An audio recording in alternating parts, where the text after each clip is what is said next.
Mabel Truitt was 76 years old when her son's wife asked her to leave the house she had lived in for the last 4 years. Caroline did it on a Tuesday morning in early March, standing in the kitchen with a coffee cup in her hand, and the kind of practiced calm that women learn when they have already had the conversation in their head a dozen times. If you're enjoying this story so far, don't forget to hit the like button and subscribe. Drop a comment telling me where in the world you're watching from. I love hearing from you. Mabel was at the sink rinsing a bowl. Her dog Mose, an old shepherd mix with a graying muzzle and one cloudy eye, was lying under the table the way he always did when there were voices in the room. Caroline said the words plainly. She said the kids needed her old room back for the summer. She said the air mattress in the living room was not really working for anyone. She said she was sure Mabel understood. She said it in a voice that did not invite a reply. Mabel dried her hands on the dish towel hanging from the oven handle and said yes, she understood. She did not raise her voice. She did not ask where she was supposed to go. She had stopped asking that kind of question in this house a long time ago. Her son Daniel was at work. He had not been part of the conversation, but Mabel knew without needing to be told that Caroline would not be standing in the kitchen at 9:14 in the morning saying these things if Daniel had not already agreed to them somewhere, in some quiet way, with his eyes on the floor. That was how Daniel did things. He let his wife do the speaking, and then later he would tell himself he had not meant for it to come out that way. Mabel went upstairs and packed one suitcase. She had owned more than fit in one suitcase, but most of it had already been thinned out 4 years ago when she sold the little house on Cherry Street after her husband Vernon died. She had a soft canvas suitcase the color of an old coffee stain, and into it she put 3 changes of clothes, a pair of low boots for walking, her good wool coat, the small framed photograph of Vernon at the lake the summer before the cancer found him, her father's pocket watch in its velvet pouch, her reading glasses, her pill organizer, 2 books, a hairbrush, and the envelope from the credit union with the last of her savings in cash. $340.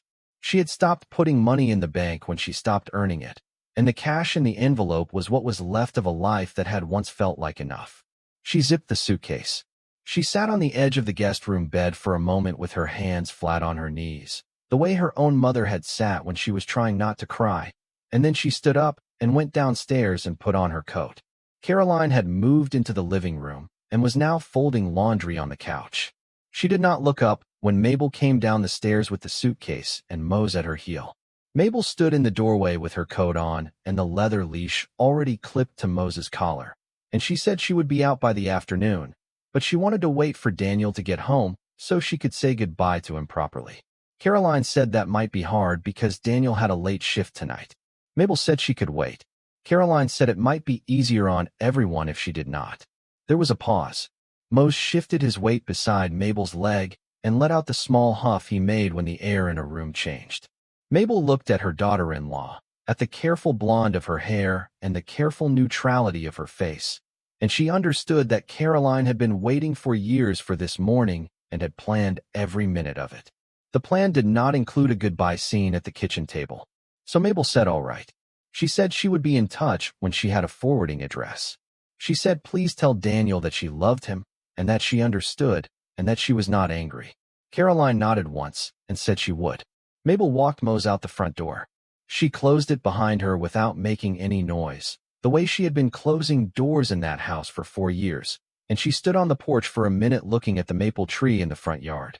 The tree had been a sapling when Daniel was born. Vernon had planted it the spring of 1972 with his bare hands and a borrowed shovel. The tree was now taller than the house.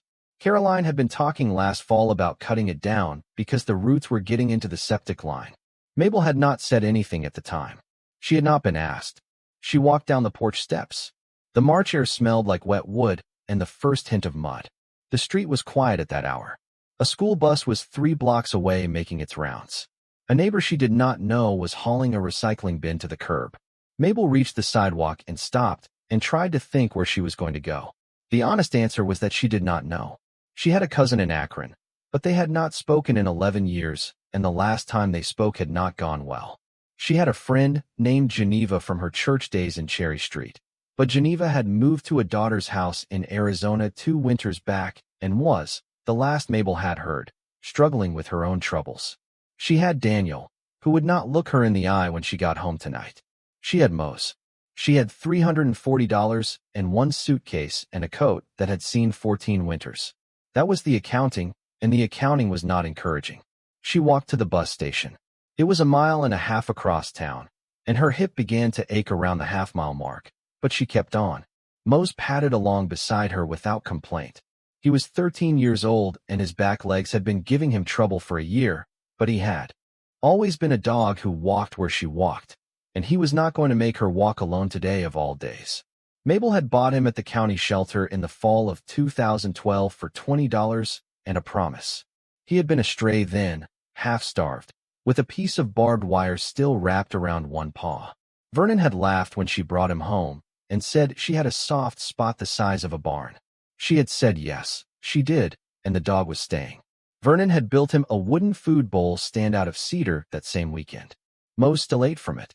It was in the back seat of Mabel's car now, where she had loaded it that morning along with the suitcase and a paper sack of dog food. Her car was an old Buick LeSabre, a 2003 model with rust along the rocker panels and one taillight held in with electrical tape.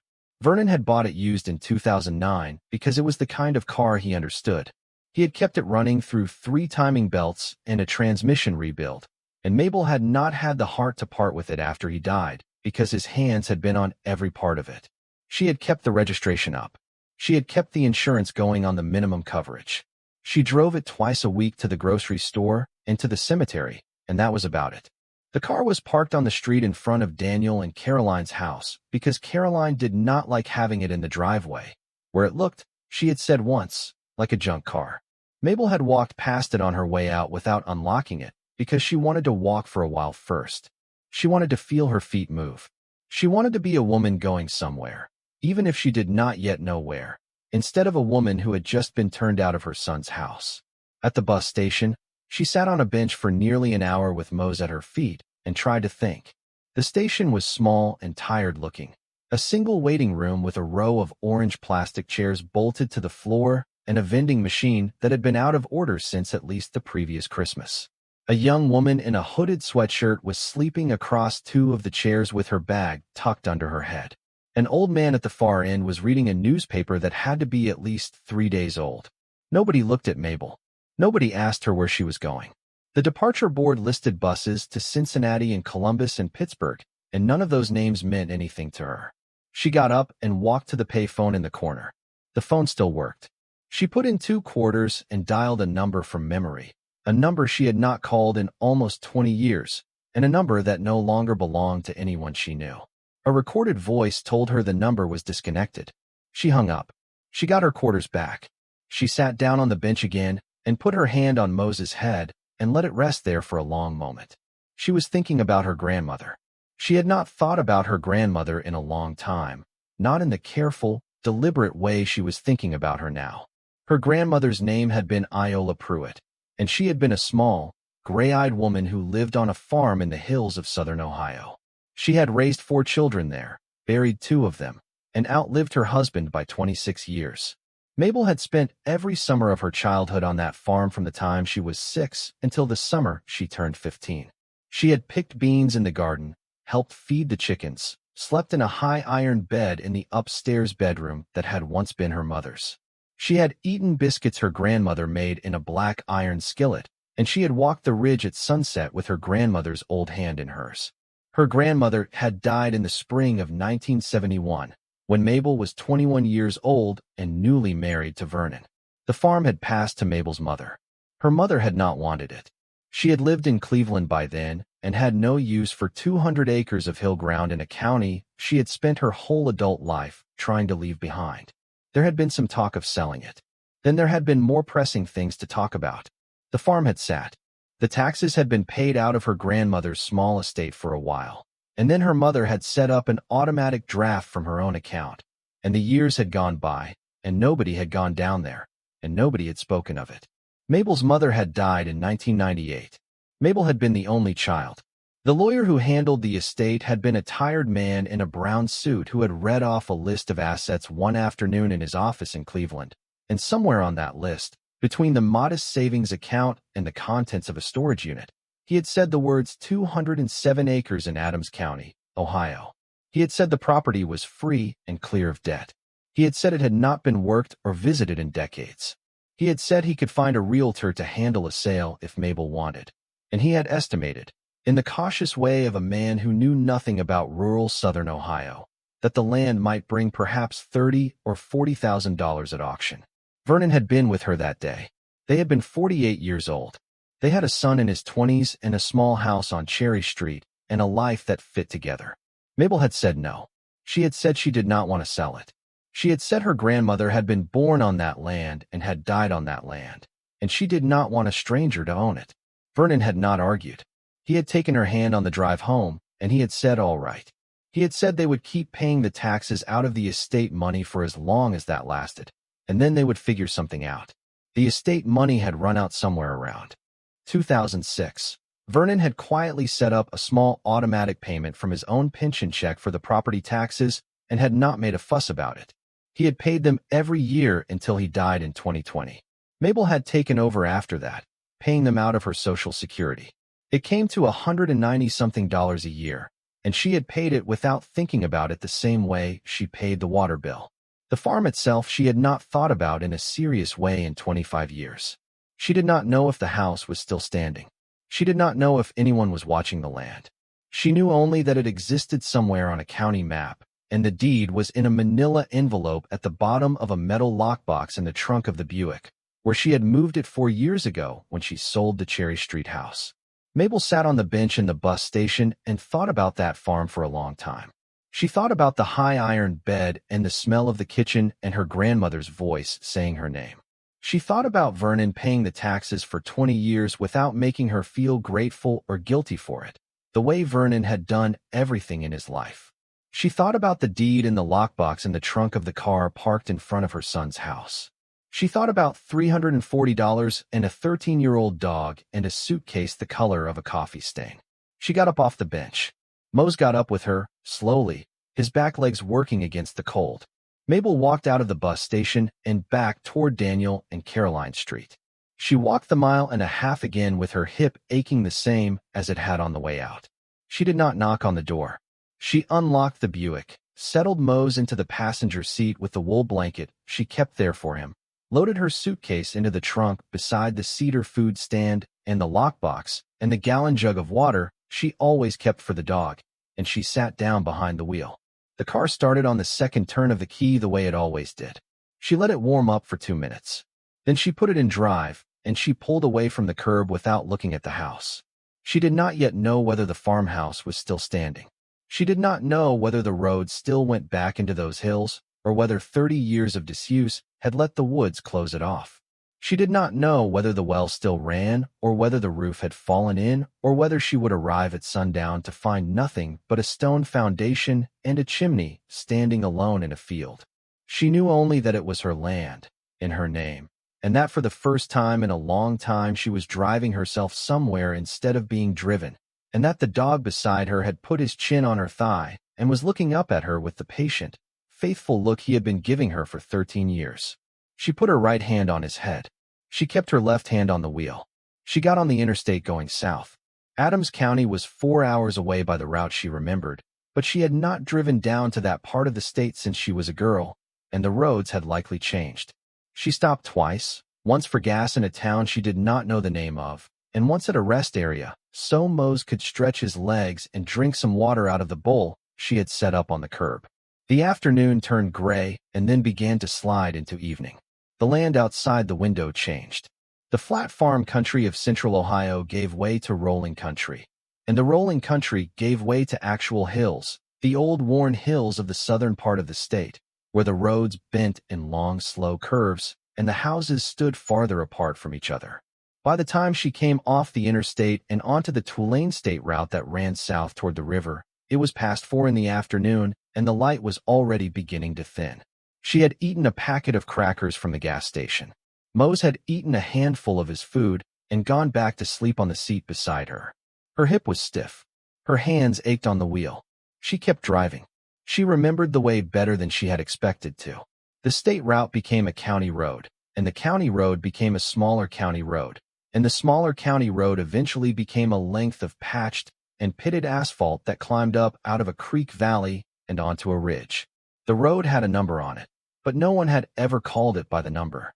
Locals had called it Pruitt Ridge Road when Mabel was a girl, after her grandfather's family, who had been the first to settle the ridge back in the 1860s. Mabel did not know what it was called now. The sign at the bottom of the hill said County Road 412 in faded white letters on a green metal background, and that was all. She drove up the ridge slowly. The road was rougher than she remembered.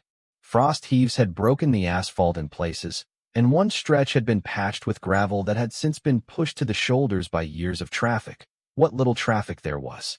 The Buick handled it well enough. Vernon had always kept the suspension in good repair, and Mabel had kept up with the work after he was gone, paying a mechanic in Cleveland to do what Vernon would have done himself. The car climbed. The trees on either side of the road were taller than she remembered. A red oak that she could have sworn was a sapling when she was a girl was now a tall column with the late light moving in its bare branches. A barn that used to belong to a family named Hadley sat off to her left with its roof caved in along one side and small trees growing inside it. She slowed at the place where she thought the driveway to her grandmother's farm should be. She drove past it. She turned around in a gravel pullout half a mile up the ridge and drove back. She slowed again. There was a wooden post. On her right, half rotted, and the remains of a metal mailbox lying on its side in the weeds. The post had no number on it, but Mabel knew the post. Her grandfather had set it. She remembered watching him drive it into the ground with a sledgehammer the summer she was 7 years old, and her grandmother bringing him a glass of water with a slice of lemon in it, and the way the post had looked new and pale then, the bark stripped off and the wood still smelling like the inside of a tree. She turned in. The driveway was a long lane that ran down from the ridge road through a corridor of trees toward a low place where the house had stood. The lane was overgrown. Honeysuckle and multiflora rose had grown up along both sides and into the middle in long, thin stems that scraped against the sides of the Buick as she crept down it in first gear. The road surface itself was no longer gravel, so much as compacted dirt with grass growing in the wheel ruts and a band of taller weeds down the center. In 2 places she had to stop and get out and pull a dead branch off the path before she could continue. Mose stood up on the passenger seat and watched her work with his good eye fixed on her, the slow, worried attention of an old dog who is paying attention to his person. The lane ran for almost a quarter mile. The trees on either side were tall, and the light was low, and the air under the trees had the cold, damp smell of leaves that had been wet for a long time. She came around a last curve, and the trees opened up, and she stopped the car and sat still. The house was still there. It was darker than she remembered, the white paint long since gone gray and most of it peeled away to bare wood. The porch sagged at one end. The chimney was still standing, the limestone of it darker now with age and weather. 2 of the upstairs windows were boarded up from the inside, but the glass was still in the others. The metal roof, which her grandfather had put on in 1949, was rusted to a deep red brown but appeared to be still on the building. The front yard had become a small meadow. A maple tree she did not remember was growing right at the edge of the front porch, its lowest branches scraping the porch roof in the small evening wind. A few outbuildings stood at the edges of the yard. A small barn she remembered as being painted red was now mostly the color of weathered wood, its sliding door hanging askew on a single hinge. A chicken coop her grandmother had kept full of brown layers had collapsed entirely and was now a shape in the grass.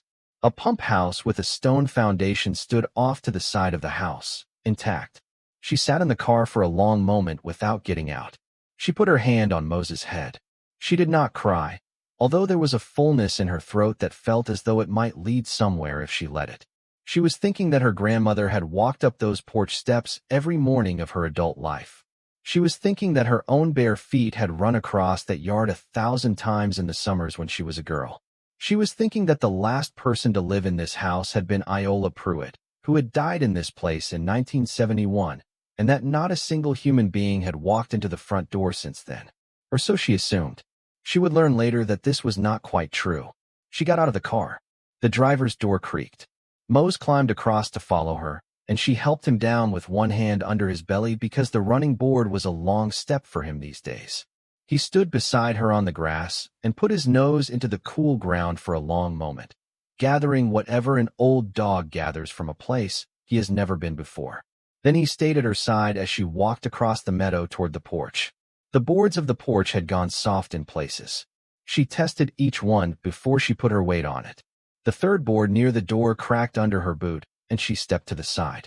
The front door was a heavy oak door with a glass panel at the top, the same door that had been there since 1948 when her grandfather had ordered it from a catalog in Cincinnati. The glass was intact. The brass knob was thick with green tarnish. She put her hand on it. She did not have a key. She had not thought, in any practical way, about a key. The deed had been in the lockbox for 25 years. Whatever keys had once existed to this house had gone with her grandmother's effects in 1971 and had probably been thrown out by her mother in some long-ago Cleveland kitchen. Mabel stood on the porch and considered the front door, and she felt for a moment a small sharp prick of foolishness.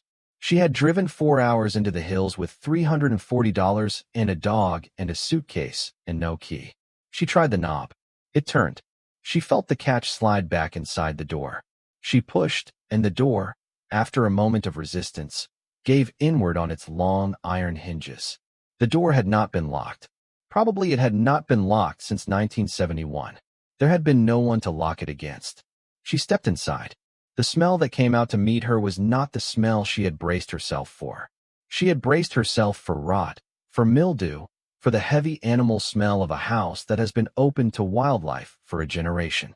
What met her instead was a cold, dry smell, the smell of long undisturbed wood and old fabric and stone, with only a thin, sour edge of mouse beneath it. The house had stayed surprisingly dry. The roof her grandfather had put on in 1949 had done its work. Mose came in beside her, his nails clicking on the wood floor of the entry. Mabel stood still and let her eyes adjust. The last of the afternoon light was coming sideways through the front windows and falling in long pale slants across a floor that was covered in a thin, even layer of dust. A small braided rug was still in the entryway. A coat tree stood in the corner with a man's brown hat still hanging from one of its pegs. Her grandfather's hat. He had died in 1959. She walked slowly into the front parlor. The furniture was still there. The horsehair sofa with its dark green upholstery, the 2 winged chairs by the cold fireplace, the small round table where her grandmother had kept her Bible. The Bible was still on the table. The dust on it was 1/4 of an inch deep. A clock on the mantel had stopped at 20 minutes past 3. The hands were the same dark hands she remembered as a girl. She had loved to wind that clock for her grandmother on Sunday afternoons. Her grandmother had let her, every time, with the little brass key that hung from a hook beside the clock. The key was still on the hook. Mabel reached out without thinking and took it down. The brass was cold. She held it in her hand, and she felt the small, careful weight of it, and something in her chest, the thing that had been holding very tight since Caroline spoke in the kitchen that morning, gave a long, quiet shudder and began to let go. She walked through the room slowly. The kitchen was the way her grandmother had left it. The black iron skillet was still on the back of the wood stove. A blue enamel coffee pot was on the front burner. 2 cups were upside down on the drain board beside the sink. The hand pump at the sink had a faded red rag tied around its handle the way her grandmother had always kept it. Mabel touched the pump handle and felt that it was still solid in its housing. She did not yet try it. The dining room had its table set. 2 plates, 2 cups, 2 cloth napkins, a small jar with what had once been wildflowers in it, and was now only a handful of dry stems. The table had been set for breakfast. Her grandmother had set it that way every night before bed for as long as Mabel could remember, so that the morning would have less work in it. The setting on the table now was the setting Iola Pruitt had laid out the last night of her life. Mabel sat down on one of the dining chairs. The chair held her weight. Mose lay down on the floor beside her. She put her hand on his head, and she looked out through the window at the meadow that had once been her grandmother's yard, at the long March light moving across the grass, and she felt, for the first time since Vernon's funeral, the particular settled feeling of being in a place that was hers. Not borrowed. Not tolerated. Not loaned on conditions she had to keep meeting. Hers. Her father had bought a house once. Vernon had bought a house. Daniel had bought a house. Caroline had moved into a house. Mabel had lived in all of them. None of them had ever been hers in the way this room, with its dust and its set table and its silence, was hers right now. She did not yet know about the rooms upstairs. She did not yet know what her grandmother had left in the cedar trunk at the foot of the iron bed, or what was sealed away behind the door at the back of the pantry that nobody in Mabel's childhood had ever opened, or what was buried under the loose stone in the floor of the pump house. She did not yet know about the letter her grandfather had written in 1958 and given to a lawyer in West Union with instructions that it be opened only by Iola's granddaughter and only when she came to the farm to stay. She did not yet know any of that.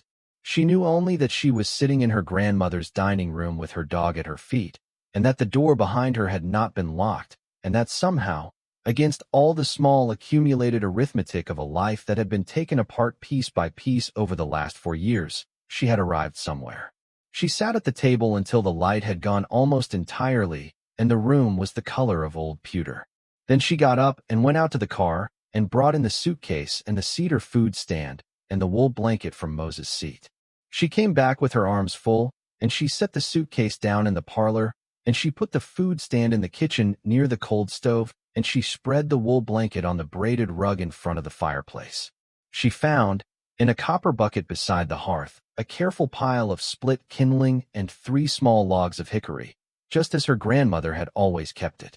She found a tin matchbox on the mantel beside the stopped clock. The matches inside were over 50 years old. She struck one. It did not light. She struck another. It flared. She crouched by the hearth, slowly, on a hip that did not want to crouch, and she fed the flame into the kindling, and after a moment, the kindling caught and the fire began to take. The chimney drew. The smoke went up. Mabel sat back on the rug beside Mose and watched the first fire in the Pruitt farmhouse fireplace in 55 years begin to put a small, careful light into the parlor. Her face in the firelight was the face of a woman who had been walking for a long way and had finally sat down. Mose put his chin on her thigh. The hickory began to crack and pop softly, and the dust in the room shifted in the warming air, and somewhere upstairs in a room she had not yet entered, a single floorboard settled into its place with a small wooden sound, the way old houses speak when somebody finally comes home.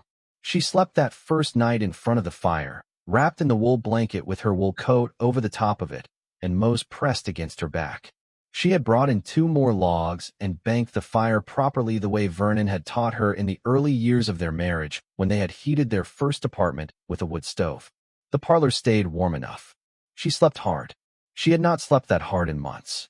When she woke, the fire had gone down to coals, and a thin gray dawn was coming in through the front windows, and Mose was sitting up looking at the front door with his ears forward.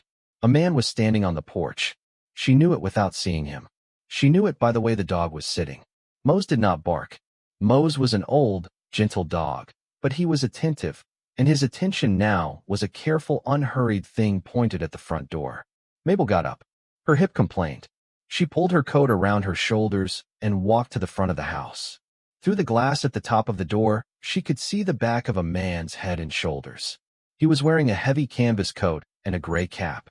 He was an older man, by the slow way he stood. He was not knocking.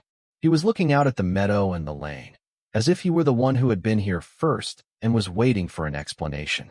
Mabel opened the door. The man turned. He was perhaps 70 years old. His face was weathered and seamed, the face of a man who had spent his life outdoors.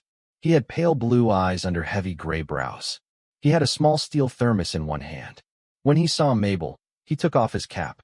The gesture was quiet and reflexive and old-fashioned, the way men of a certain generation in this part of the country still did it without thinking. He held the cap in his hand against his chest. "Ma'am," he said. His voice was low and unhurried. "I saw the smoke in the chimney last evening from across the holler. I've been watching to see who'd come out this morning." He paused. "I figured I'd better come over and pay my respects before you took me for a trespasser." Mabel looked at him. She did not yet say anything. Mose had come up to stand beside her leg, his good eye on the man, his hackles down. The dog was not afraid. "My name's Leland Cobb," the man said. "I farm the place just over the next ridge. I knew your grandmother." Mabel felt something small and unexpected open in her chest. "You knew Iola," she said. "I did, ma'am. I was a boy when she passed, but I knew her. My daddy did some work for her after your granddaddy died. Helped keep the fence line up. She paid him in pies and the occasional dollar bill. He gave a small short nod that was almost a smile. She was a fine woman. Mabel held the door open. "Would you like to come in, Mr. Cobb? I've got a fire going." He looked at her for a moment, considering, and then he nodded once. "I'd be much obliged," he said. He came in. He stepped carefully on the porch board she had stepped over the night before, without needing to be told. He had known about that board for a long time. Leland Cobb stepped over the threshold and stopped just inside the door and let his eyes take in the parlor without making a show of it. He was the kind of man who could look at a room and know it without staring. Mabel could see him registering the cold ash in the fireplace, the wool blanket pulled half off the rug, the suitcase by the wing chair, the dog at her side. He did not comment on any of it. He turned slightly so that the door could close behind him, and he waited. Mabel offered him the wing chair nearest the fireplace. She rebuilt the fire while he sat.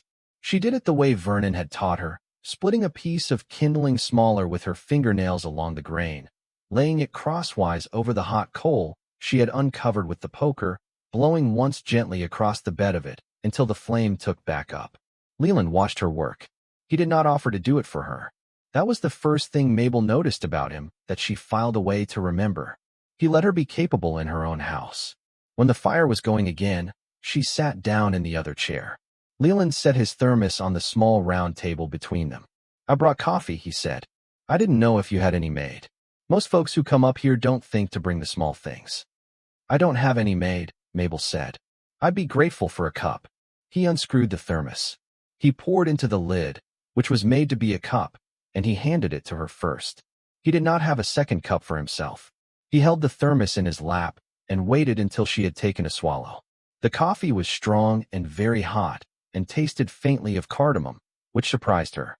He saw the surprise on her face. "My wife does that," he said. "She puts a little in the grounds before she runs the pot. She picked it up from a woman in our church who came over from Iran in the 70s. We've been drinking it that way for 40 years now. It's good.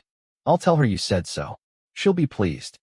He took the thermos and poured a small amount into the screw cap, drank it himself, and put the thermos back on the table. He did this without any ceremony, the way a man drinks coffee with his neighbor. They sat for a moment without speaking. Mose had lain back down on the rug at Mabel's feet. The fire had begun to throw warmth into the parlor in the slow, honest way a wood fire does. Outside, the first of the morning light was beginning to find the windows, and the dust in the air was visible in long slanting bars across the room. "You said your father did work for my grandmother," Mabel said. "He did. He was a younger man then. Probably 28, 30, when your granddaddy passed. My daddy was named Harlan. He helped Miss Iola with the fence line every spring and laid up the woodpile every fall. She'd pay him in pies, like I said, and sometimes $1 or $2, and he wouldn't take more even when she tried to give it. He felt strongly about it. He said a man oughtn't to charge his neighbor when the neighbor was alone. That sounds like the men of that time." "It does." Leland turned the cap of the thermos in his hand.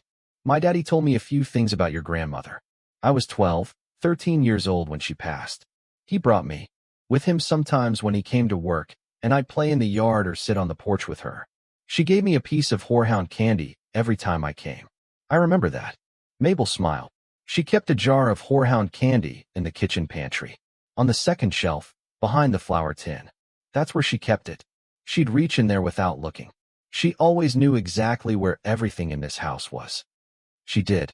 There was another moment of quiet. Leland was choosing his next words. Mabel could see him doing it. He was not a man who hurried his speech. "I have to tell you something, ma'am, and I hope you won't take it wrong. I've been watching this place for 30-some years. I don't mean watching as in keeping it for myself. I mean watching as in driving past it once a month and walking the lane once a year to make sure nobody had come in here and torn it apart. My daddy did the same thing till he passed in 1996, and I picked it up after.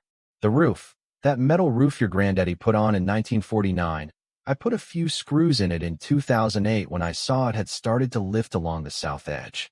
The pump house door was off its hinges in 12, and I rehung it.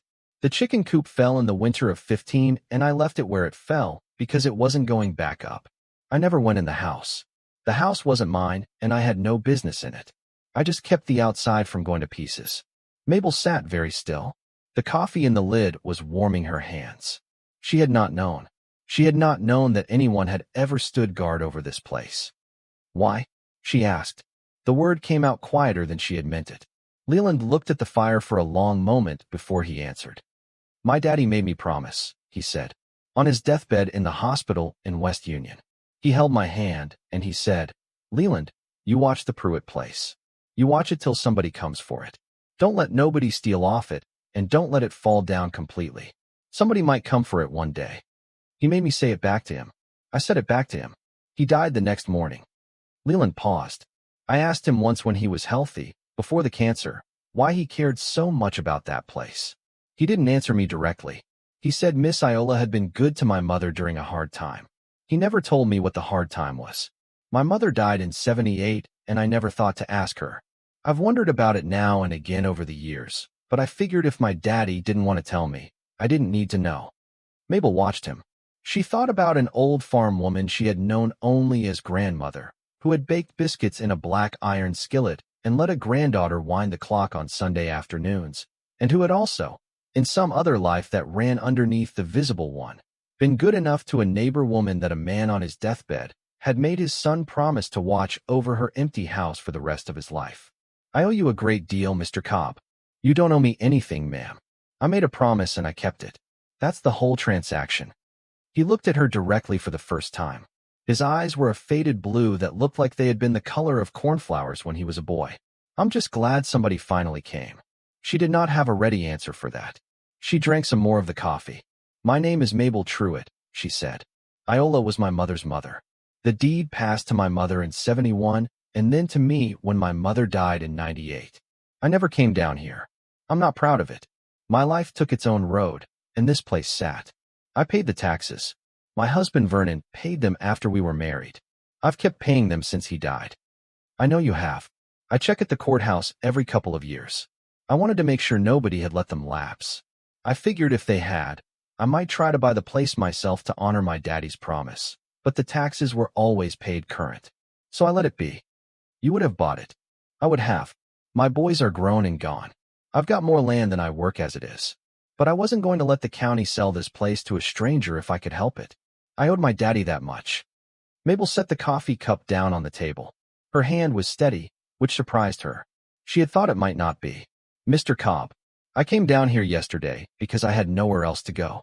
My son's wife asked me to leave their house yesterday morning. I have one suitcase and $340 and a dog. I drove down here without a plan. I did not know if this house would still be standing. I did not know if anyone in this county would even know my grandmother's name. Leland did not look at her with pity. That was the second thing she filed away about him. He looked at her with the careful attention a man might give to a horse that had pulled itself out of a wreck, assessing what could still go, not judging. You'll need a few things, he said. I'll need a great many things. We'll work it out a piece at a time. My wife's name is Olive. She'll want to meet you. We farm just over the next ridge, like I said. We've got a freezer full of last fall's beef and more eggs than we can eat. We'll start there. You'll need wood for the stove. Your wood pile is gone, but I've got a stack at home you can have from. You'll need a pump on that well. The hand pump in the kitchen will work, but the casing needs new packing or you'll be pumping water full of sand. I can do that this week. Mr. Cobb, I cannot pay you for that. I didn't ask you to pay me. I'm telling you what's wanted. The rest we'll figure out as it comes. She looked at him. She thought about Caroline in the kitchen yesterday morning, and the practiced calm in her voice, and the way the air in that house had felt for 4 years. She thought about the difference between being tolerated and being seen. All right, she said. All right. Leland put his cap back on his head. He stood up. Mose stood up too, and looked at the door, and then back at Mabel, and stayed by her side. I'll come back this afternoon with some things. You all right by yourself for a few hours? Yes. There's a small grocery in town. Place called Birdwell's. Open from 8 to 6. If you need anything in the meantime, the road back down to it is the way you came. Birdwell's son, Cal, runs the register. Tell him you're staying at the Pruitt place. He'll know who you are by sundown anyway. News moves fast around here. I imagine it does. Leland paused at the door. He turned the brass knob without looking at it. His hand knew where it was. Mrs. Truitt. Yes. I'm sorry about your husband. I didn't know him, but I'm sorry. Mabel did not know how he knew Vernon had passed. Then she realized he had probably known the moment she had said her own married name, because in country like this, men with weathered faces kept track of those things in their heads without making notes. Leland Cobb had probably known about Vernon's death within a week of it happening, even if he had never met the man, and even if he had not yet known that Iola Pruitt's granddaughter still existed. "Thank you," she said. He nodded once. He went out.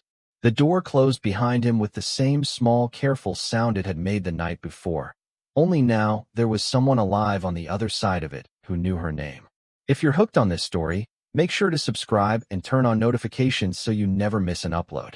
Your support means everything and helps me bring you more emotional stories like this one. Mabel stood in the parlor for a long minute after he was gone. The fire was burning steady. Mose sat down again on the rug. She looked around the room as if she were seeing it for the first time, which was a kind of true thing, because the room had changed by being witnessed. A place is a different place after another person has been in it with you. She got to work that morning. She did not think of it as work. She thought of it as putting her hands on the house. She started in the kitchen because the kitchen was the room that mattered most to her grandmother and therefore the room that mattered most to her. She brought in the broom from the corner of the back porch, where it had been leaning since 1971, and the straw of it was brittle and broke off in small pieces when she tried to sweep. So she set it aside and used her hands and a folded rag to clear the worst of the dust off the counter and the wood of the table. She found a tin of beeswax polish in the pantry, dried to a hard yellow disc in the bottom of the can, and she chipped a piece of it off with a butter knife and warmed it in her hand and rubbed it slowly into the wood of the kitchen table. The wood drank it. The grain came back. She worked the polish into the wood for nearly an hour, and when she was done, the table looked like a table that someone lived at. She did not stop to eat. Mose lay in the doorway between the kitchen and the dining room and watched her. He did not get up. He did not bark when a deer came out of the trees at the edge of the yard at mid-morning and stood looking at the house for a long minute before walking on. Mose had seen everything he needed to see for the day. By the time Leland came back, it was past 3 in the afternoon, and Mabel had cleared and wiped down both the kitchen and the dining room and had made a careful first list, in pencil on the back of an envelope she had found in the kitchen drawer, of every single thing in the house that was still usable. Cast iron skillet, blue enamel coffee pot, 4 china cups, 6 china plates, 2 iron bedsteads, 3 wool blankets that smelled of cedar and seemed sound, 1 rocking chair on the back porch, 1 upright piano in the parlor that was certainly out of tune but had its keys intact, 1 Bible, 1 clock that needed winding. The list was longer than she had expected. The house had not failed. It had only waited. Leland came up the lane in an old Ford pickup with a wooden bed that he had built himself, and Olive Cobb came with him. Olive was a small woman in her late 60s with white hair pulled back in a single long braid and a face that had decided a long time ago to be kind and was not interested in revisiting the decision. She climbed out of the truck holding a basket. The basket had a tea towel laid over the top of it. Mose came out into the yard and went straight to her without being asked, and Olive crouched down on her bad knees and put both hands on his head and called him a good boy in a voice that meant it. "He likes you," Mabel said. "I like him." Olive looked up at Mabel, and her eyes were the green-gray of weathered fence posts. "I'm Olive. My husband told me your name is Mabel. I hope that's all right." "That's exactly right. I brought you some things. Stew, bread, a jar of honey, eggs. Some of those eggs may have been laid this morning. I didn't have time to look at them properly before we came."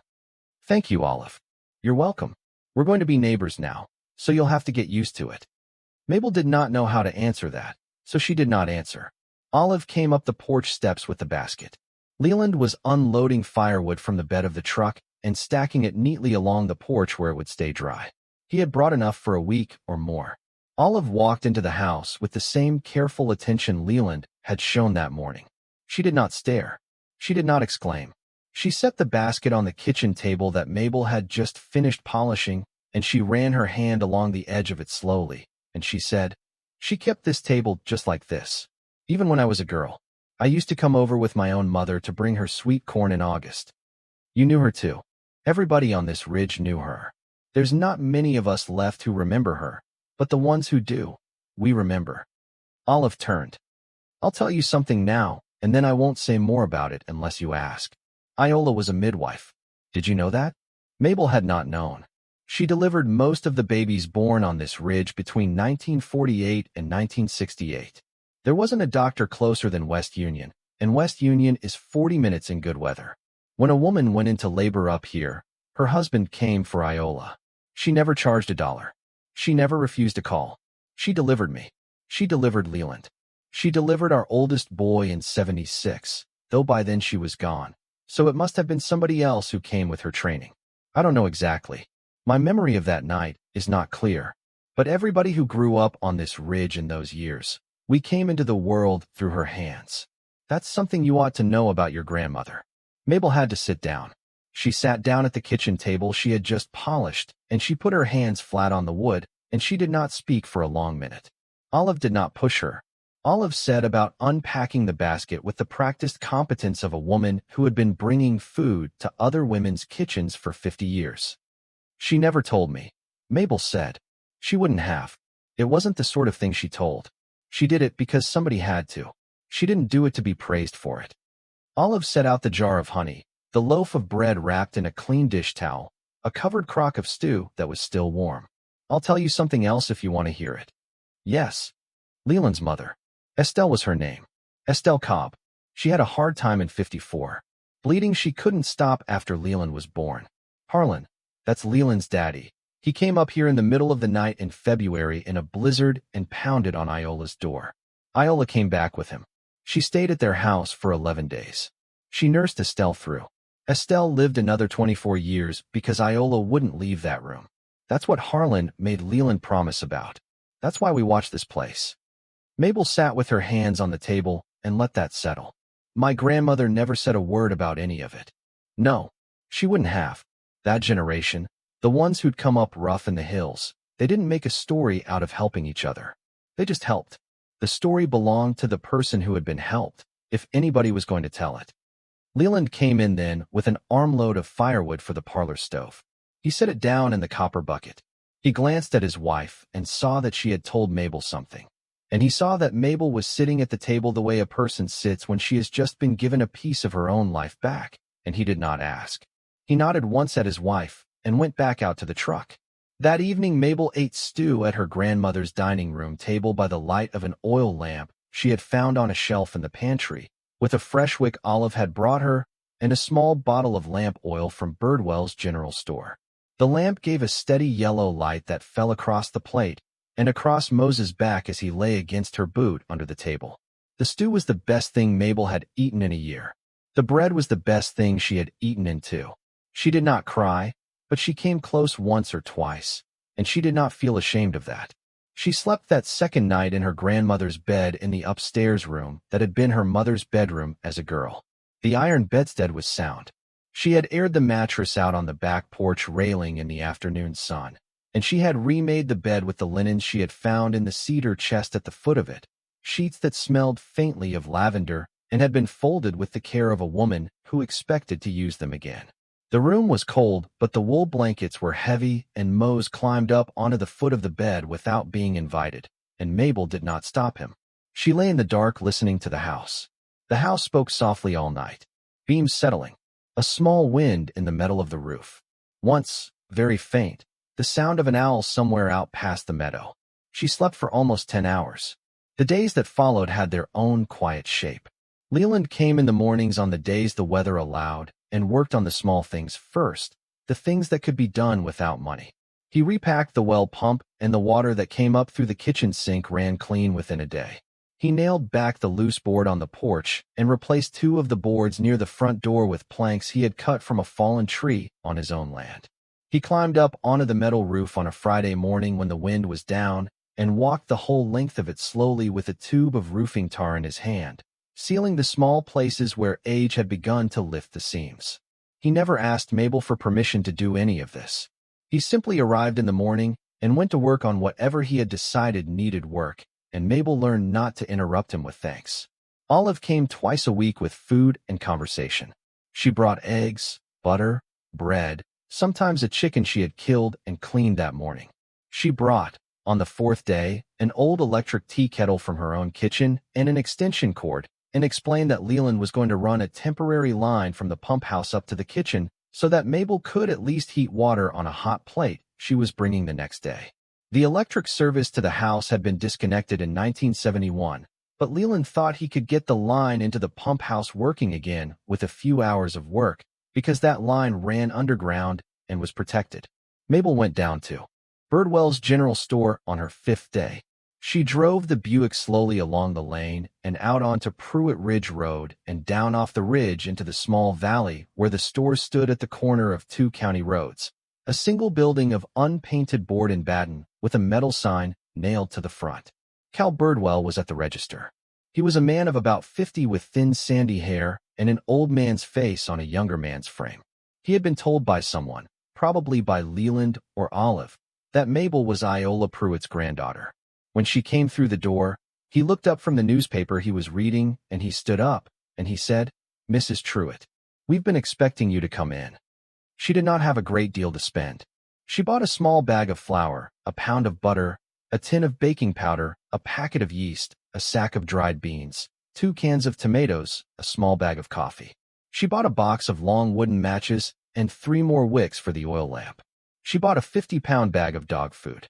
The total at the register came to $41 and change. Cal rang her up. He put the bag of flour in a paper sack with the dried beans and the coffee, and he carried the dog food out to the car himself and lifted it into the trunk for her. And as he was closing the trunk, he said, "Mrs. Truitt, my mother went to school with your mother. 6th, 7th grade, somewhere in there. My mother is in a home now and she doesn't remember things, but she remembered your mother right up until the end.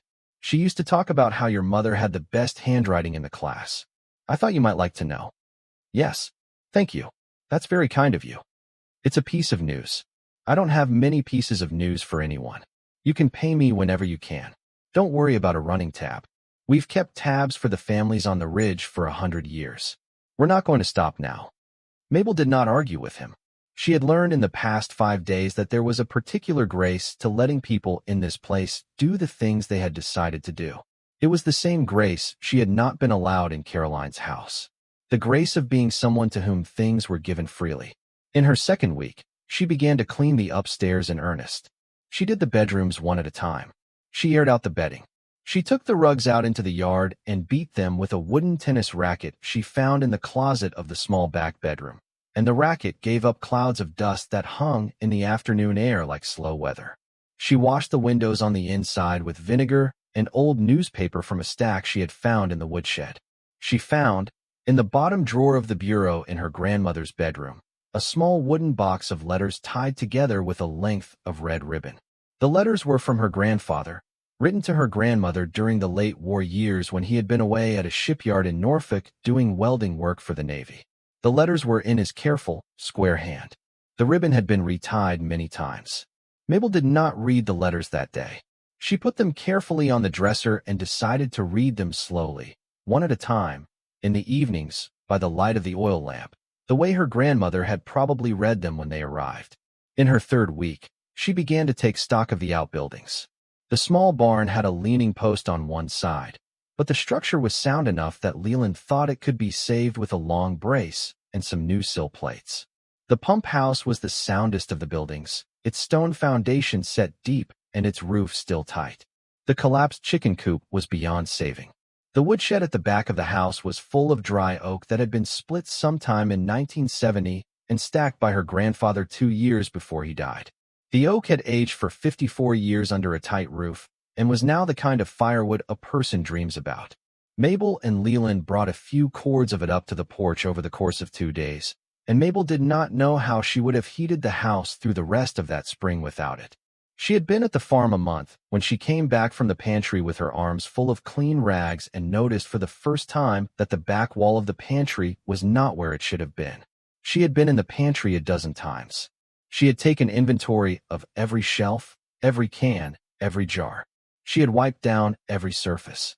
She had laid new shelf paper in 3 of the bays, cut from a roll Olive had brought her. She had looked at that back wall a dozen times without seeing it. But that morning, late in March, she stood with the rags in her arms and looked at the wall and saw what had been in front of her the whole time. The pantry was rectangular, about 6 feet wide, and what appeared to be 8 feet deep. The shelves ran along both side walls. The back wall held a single set of shelves built directly into the wall, the kind built into the framing of the house when the house had gone up. Mabel had registered those shelves as part of the wall. But now, in the angled morning light that was coming in through the small high window above the pantry door, she could see that the wall behind the built-in shelves did not meet the side walls correctly. There was a small narrow seam down each side, a seam that ran from the floor to the ceiling, and that did not match any of the other seams in the pantry. The shelves and the wall behind them stood about 8 inches forward of where the wall ought to have been if the room behind the pantry was the room she thought it was. She stood there for a long minute with the rags in her arms. She set the rags down on the pantry floor.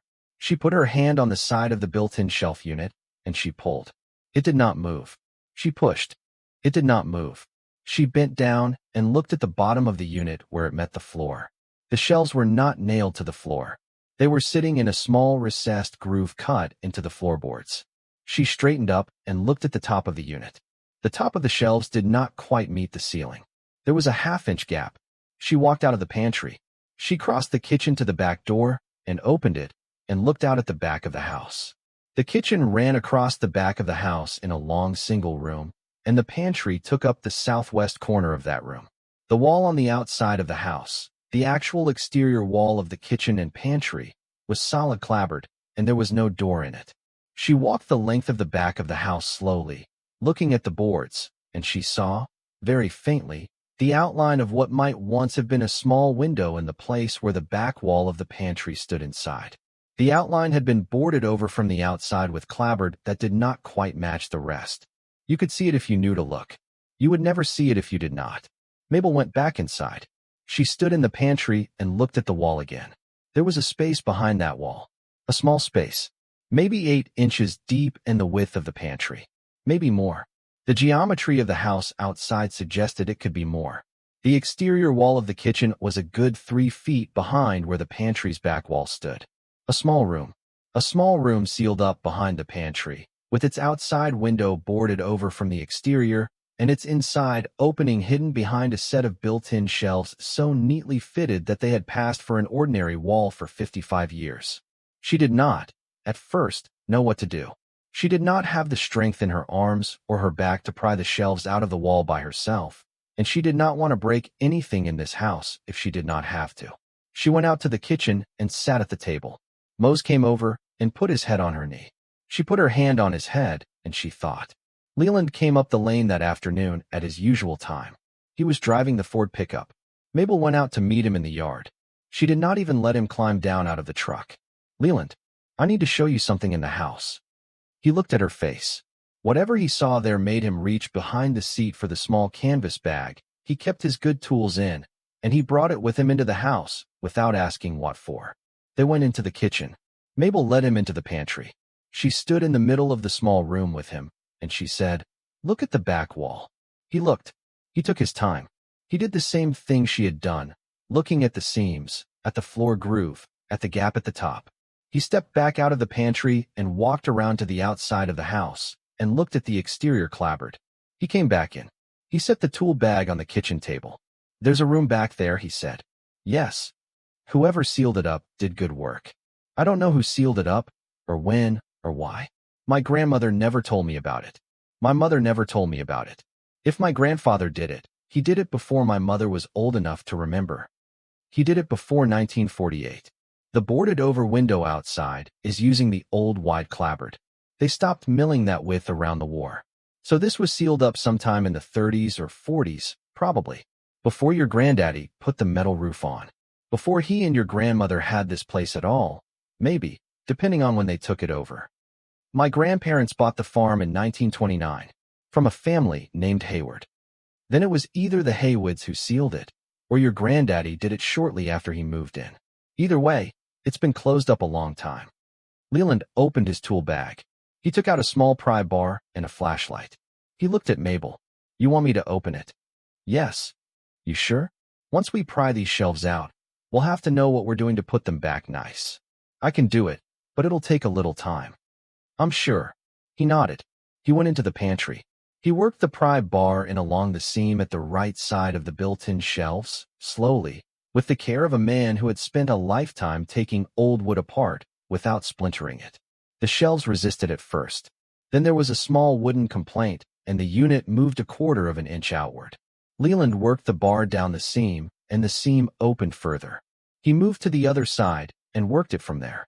Mabel stood in the kitchen doorway watching. It took him almost 40 minutes. He was patient. He stopped twice to readjust the pry bar's bite. He stopped a third time to wipe his face with a handkerchief. Finally, with a slow groan, the entire shelf unit came forward out of the wall, and Leland lifted it down carefully onto the pantry floor. The shelves were a single-built piece. They had been fitted into a frame in the wall and held there by friction and by 4 small wooden pegs at the corners, pegs that he showed her when he had set the unit down. The pegs were the work of a careful man. They had not used a single nail. Behind the shelf unit was a wall of horizontal pine boards, the inside wall of the sealed room. In the boards, set neatly in the lower middle, was a small door. The door was perhaps 4 feet high and 2 feet wide. It had a simple wooden latch. There was no lock. The wood of the door was the same age as the wood of the wall around it, but slightly darker, as if it had been handled more. Mabel looked at Leland. Leland looked at Mabel. "Your house," he said. She stepped past him. She crouched down. Her hip complained, and she ignored it. She put her hand on the wooden latch, and she lifted it, and the small door swung inward on its hinges with the small, whispered sound of wood that has waited. Inside the door was a darkness that smelled of old paper and beeswax, and something faintly like cedar. Mabel reached up to the kitchen counter behind her and picked up the oil lamp she had brought in that morning. She did not yet have it lit. Leland struck a match for her without being asked and held it to the wick, and the wick caught, and the lamp gave its small, steady yellow light. Mabel turned back to the small door. She stepped through. Inside was a small room, perhaps 6 feet wide by 4 feet deep, with a low ceiling she could not quite stand up under. The window that had been boarded over from the outside was visible on the far wall as a panel of darker wood. The floor was bare-board. Along the left wall stood a small wooden writing desk, perhaps 3 feet wide, with a single drawer in the front. On top of the desk sat a cedar wood document box about the size of a hat box, its lid closed, its small brass clasp shut but not locked. On the right wall was a single narrow shelf, and on the shelf, lined up in a careful row, stood 7 small leather-bound notebooks, the leather of them aged to a deep oxblood, their spines unmarked. At the foot of the desk sat a flat wooden trunk, about the length of a man's stride, fastened with 2 simple iron latches. Mabel stood in the center of the room with the oil lamp held up. She did not yet move. She did not yet touch anything. She let her eyes go around the room slowly and take in what was here. There was a piece of paper on the desk, set squarely in the middle, weighed down by a smooth river stone the size of a small apple. The paper was a single folded sheet. On the outside of the fold, in handwriting Mabel did not recognize, but which had the careful loop of an older man's hand, were 2 words. For Mabel. Mabel did not pick up the letter right away. She set the oil lamp down on the edge of the desk, and she stood for a long minute and let her eyes go around the small room. She wanted to remember it the way it had been before she touched any of it. She wanted to remember that her grandfather had built this room, or had paid to have it built, and that he had laid this paper here for her in his own handwriting and weighted it with a river stone, and that for 55 years and more, the paper had waited. Leland was still in the pantry behind her. She could hear him breathing quietly. He did not come into the room. He understood, in the way Leland Cobb seemed to understand most things, that this was not a room for 2 people at this moment. She picked up the letter. The paper was thicker than ordinary stationery, heavy cream paper with a faint cotton texture. The fold was sharp. She unfolded it carefully. The letter was dated October the 7th, 1958. Her grandfather, Asa Pruitt, had been 63 years old that fall. He had died a year and 2 months later. The hand was a man's hand, careful and unhurried. Mabel, my girl, you are 8 years old as I write this. You came down to the farm this past summer with your mother, and you slept in the upstairs bedroom, and you helped your grandmother put up beans, and you walked the ridge with me one evening and asked me the name of every tree we passed. I told them all to you. You remembered more of them than I expected you to. I have been watching you since you were small, and I have come to believe you are the one in this family who will pay attention to the things that need paying attention to. So I am writing this for you, and I am setting it in this room with the rest, and your grandmother will know about it, and the lawyer in West Union will know about it, and one of them or both will see to it that you find it when the time comes. The room you are standing in I built myself in the spring of 1937. I built it after the bank in Manchester closed in March of 33 and your grandmother, and I lost most of what we had set by. I did not lose all of it because in February of that year I had withdrawn a sum in gold from that bank, $96 and $20 gold pieces, because a man named Caudle at the feed store had told me he had a bad feeling about the banks, and I had decided to trust the feeling. I do not know why I trusted him. He was a quiet man, and I never knew him to be wrong about much. When the bank failed 3 weeks later, the gold I had taken out was all the cash money your grandmother and I had in the world that had not gone up in smoke. We lived on it for the better part of a year. The cattle paid the rest. I did not know if the country was going to come right again. Nobody did, in those years. I made up my mind that whatever I put by from then on, I would put by in a way that no bank could reach. I built this room behind the pantry over the course of 2 months in the spring of 1937, working an hour or two a day when there was nothing pressing in the fields. I told your grandmother what I was doing. She did not object. She was a woman who understood that some men need a place to keep things, and that the keeping is more important than the having. In the cedar box on this desk is the gold I have set by since 1933. I have added a coin or two a year when the cattle did well. I have not added in lean years. I have not touched the original $96. The total when I sealed this room last week was $438 in gold. By the time you read this, the gold may be worth more than the face value. Coins of this age tend to do that. There is a man in Cincinnati named Lippman who used to buy old gold honestly. He is probably dead by the time you find this. The lawyer in West Union, Mr. Edward Quillen, will know who to send you to. If Mr. Quillen is gone, his son, who is studying law at the university now as I write this, will likely have taken over the practice. The Quillens have been good to your grandmother and me since 1929, and the Quillens will be good to you. In the drawer of this desk is the deed to the south parcel. I bought it at the tax sale in West Union in December of 1934 for $14.70. 240 acres adjoining this farm on the south and east. It was the old Vance place. Nobody wanted it because the Vances had let the house fall in and the fields were grown up in cedar and locust. The land has good water on it, the headwaters of Buckhorn Creek, and the timber on it was second growth even then. I have not worked the land. I have only walked it.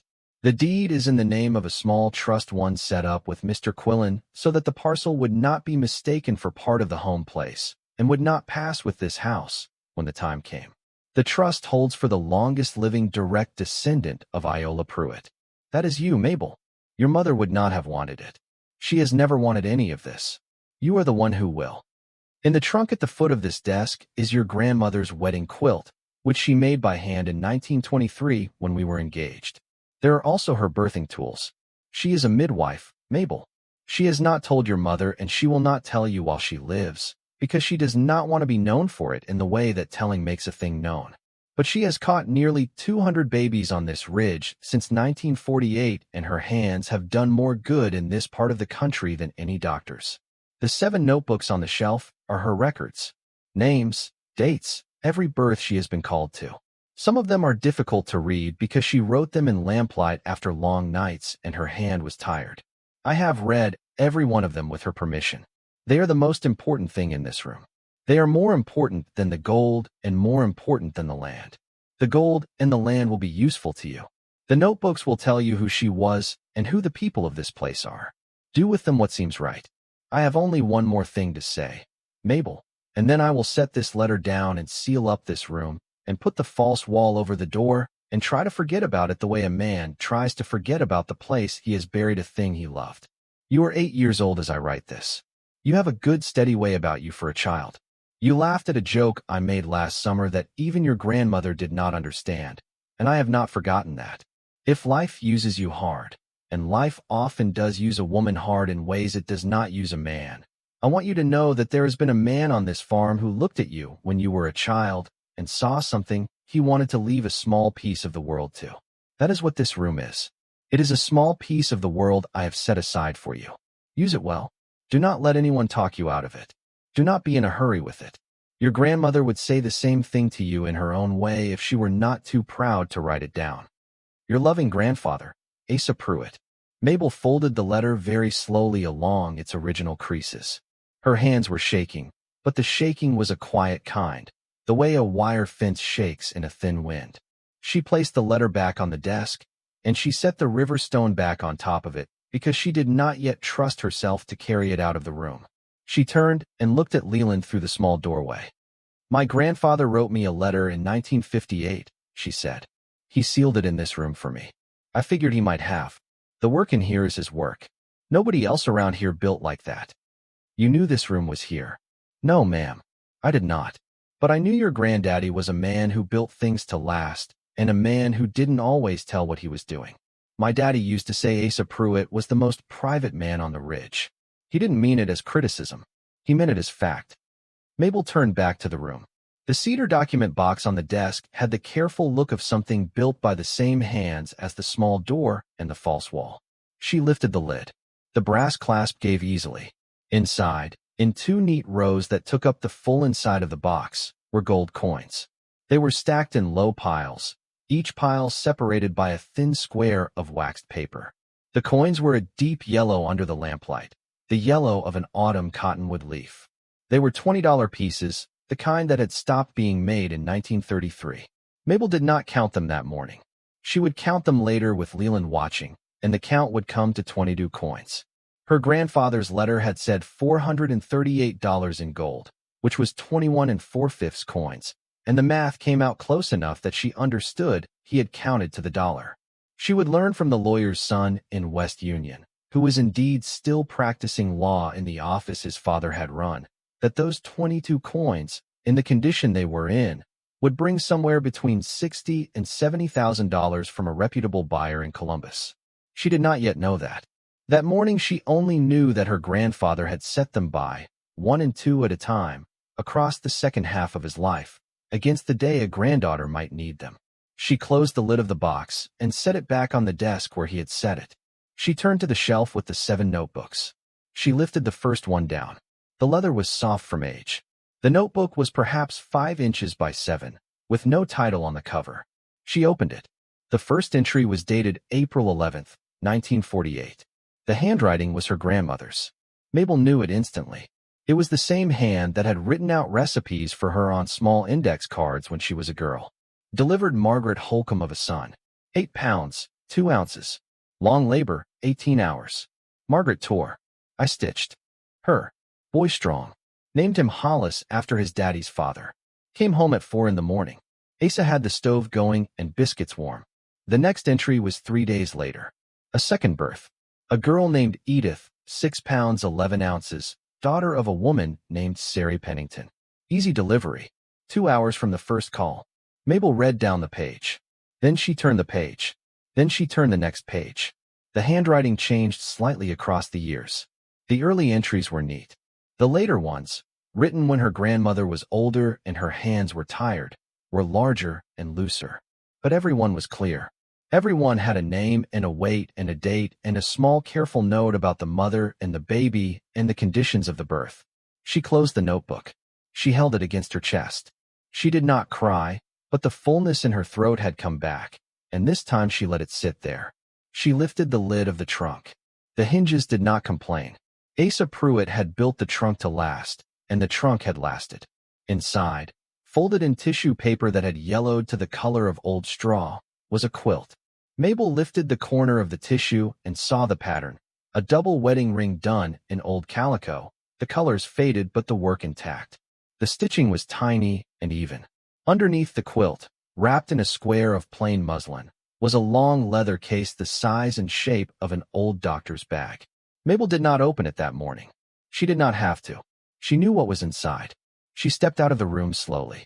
She left the lamp burning on the desk.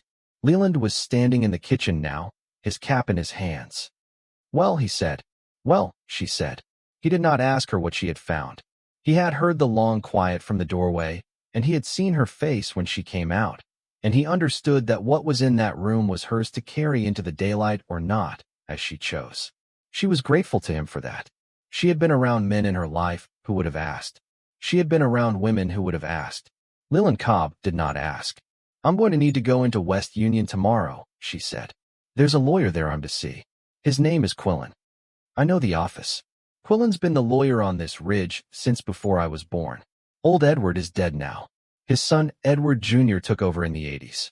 Edward Jr.'s daughter, Annette, is in there with him now. They're good people. Could I trouble you to drive me?" "You're not troubling me. I'll be here at 9 in the morning. Olive will want to come along, if that's all right. She's been wanting to go into West Union for a thing of her own, and this will give her the excuse. I'd be glad of the company." He nodded. He picked up his tool bag from the kitchen table. He paused at the back door. "Mrs. Truitt." "Yes. Whatever's in that room. It's none of my business. I want to say that clearly. My business is the fence and the roof and the well. I don't have any interest in anything else." "I know that, Leland. I just wanted to say it so it would be said." "Thank you." He went out. The truck started up. He drove down the lane. Mabel stood alone in her grandmother's kitchen, and she lit the wood stove, and she put water on for tea, the slow, careful way her grandmother had done it 10,000 mornings of her life. She did not yet feel any one large feeling. She felt instead the small, accumulated, steady pressure of having been seen by the dead. Her grandfather had been a man she had only half known. She had thought of him for 50 years as a quiet stranger who had given her horehound candy and named the trees on the ridge for her one summer evening. She had not known that he had watched her at 8 years old and decided she was the one. She had not known that he had set aside $96 in gold in February of 1933 because a man at the feed store had a bad feeling. She had not known that she had been loved by a man, in addition to the men she had counted, and that the love had been carried forward in the form of a small room behind a pantry wall for 68 years until she had finally arrived at the address. She drank her tea slowly. Mose lay across her feet. The fire in the wood stove popped once and settled. The next morning, Leland and Olive came up the lane in the Ford pickup, and Mabel rode into West Union between them on the bench seat with the cedar document box in a canvas tote on her lap and the deed to the south parcel folded inside her coat pocket. The drive took 40 minutes. The road came down off the ridge and followed Buckhorn Creek for a long way through a valley of bare March trees, and then climbed up over a low gap and came down into the town. West Union was a small county seat of perhaps 2,000 people, built around a brick courthouse with a green copper roof. Quillen and Quillen, attorneys at law, was in a small storefront across the square from the courthouse. The sign in the window was painted in gold leaf on the glass and had been retouched recently. Annette Quillen was at the front desk. She was a woman of perhaps 50, with short gray hair and reading glasses pushed up into it. Mabel introduced herself. Annette stood up. "Mrs. Truitt, my father has been waiting to meet you for 40 years. Let me get him." She went into the back. Edward Quillen Jr. was in his late 70s, a tall, thin man with a white mustache and the careful, slow movements of a man who had decided long ago not to hurry through anything. He came out of the back office, and he took Mabel's hand in both of his own and held it. "Mrs. Truitt, I am so glad you came. My grandfather mentioned your father in a letter, Mr. Quillen.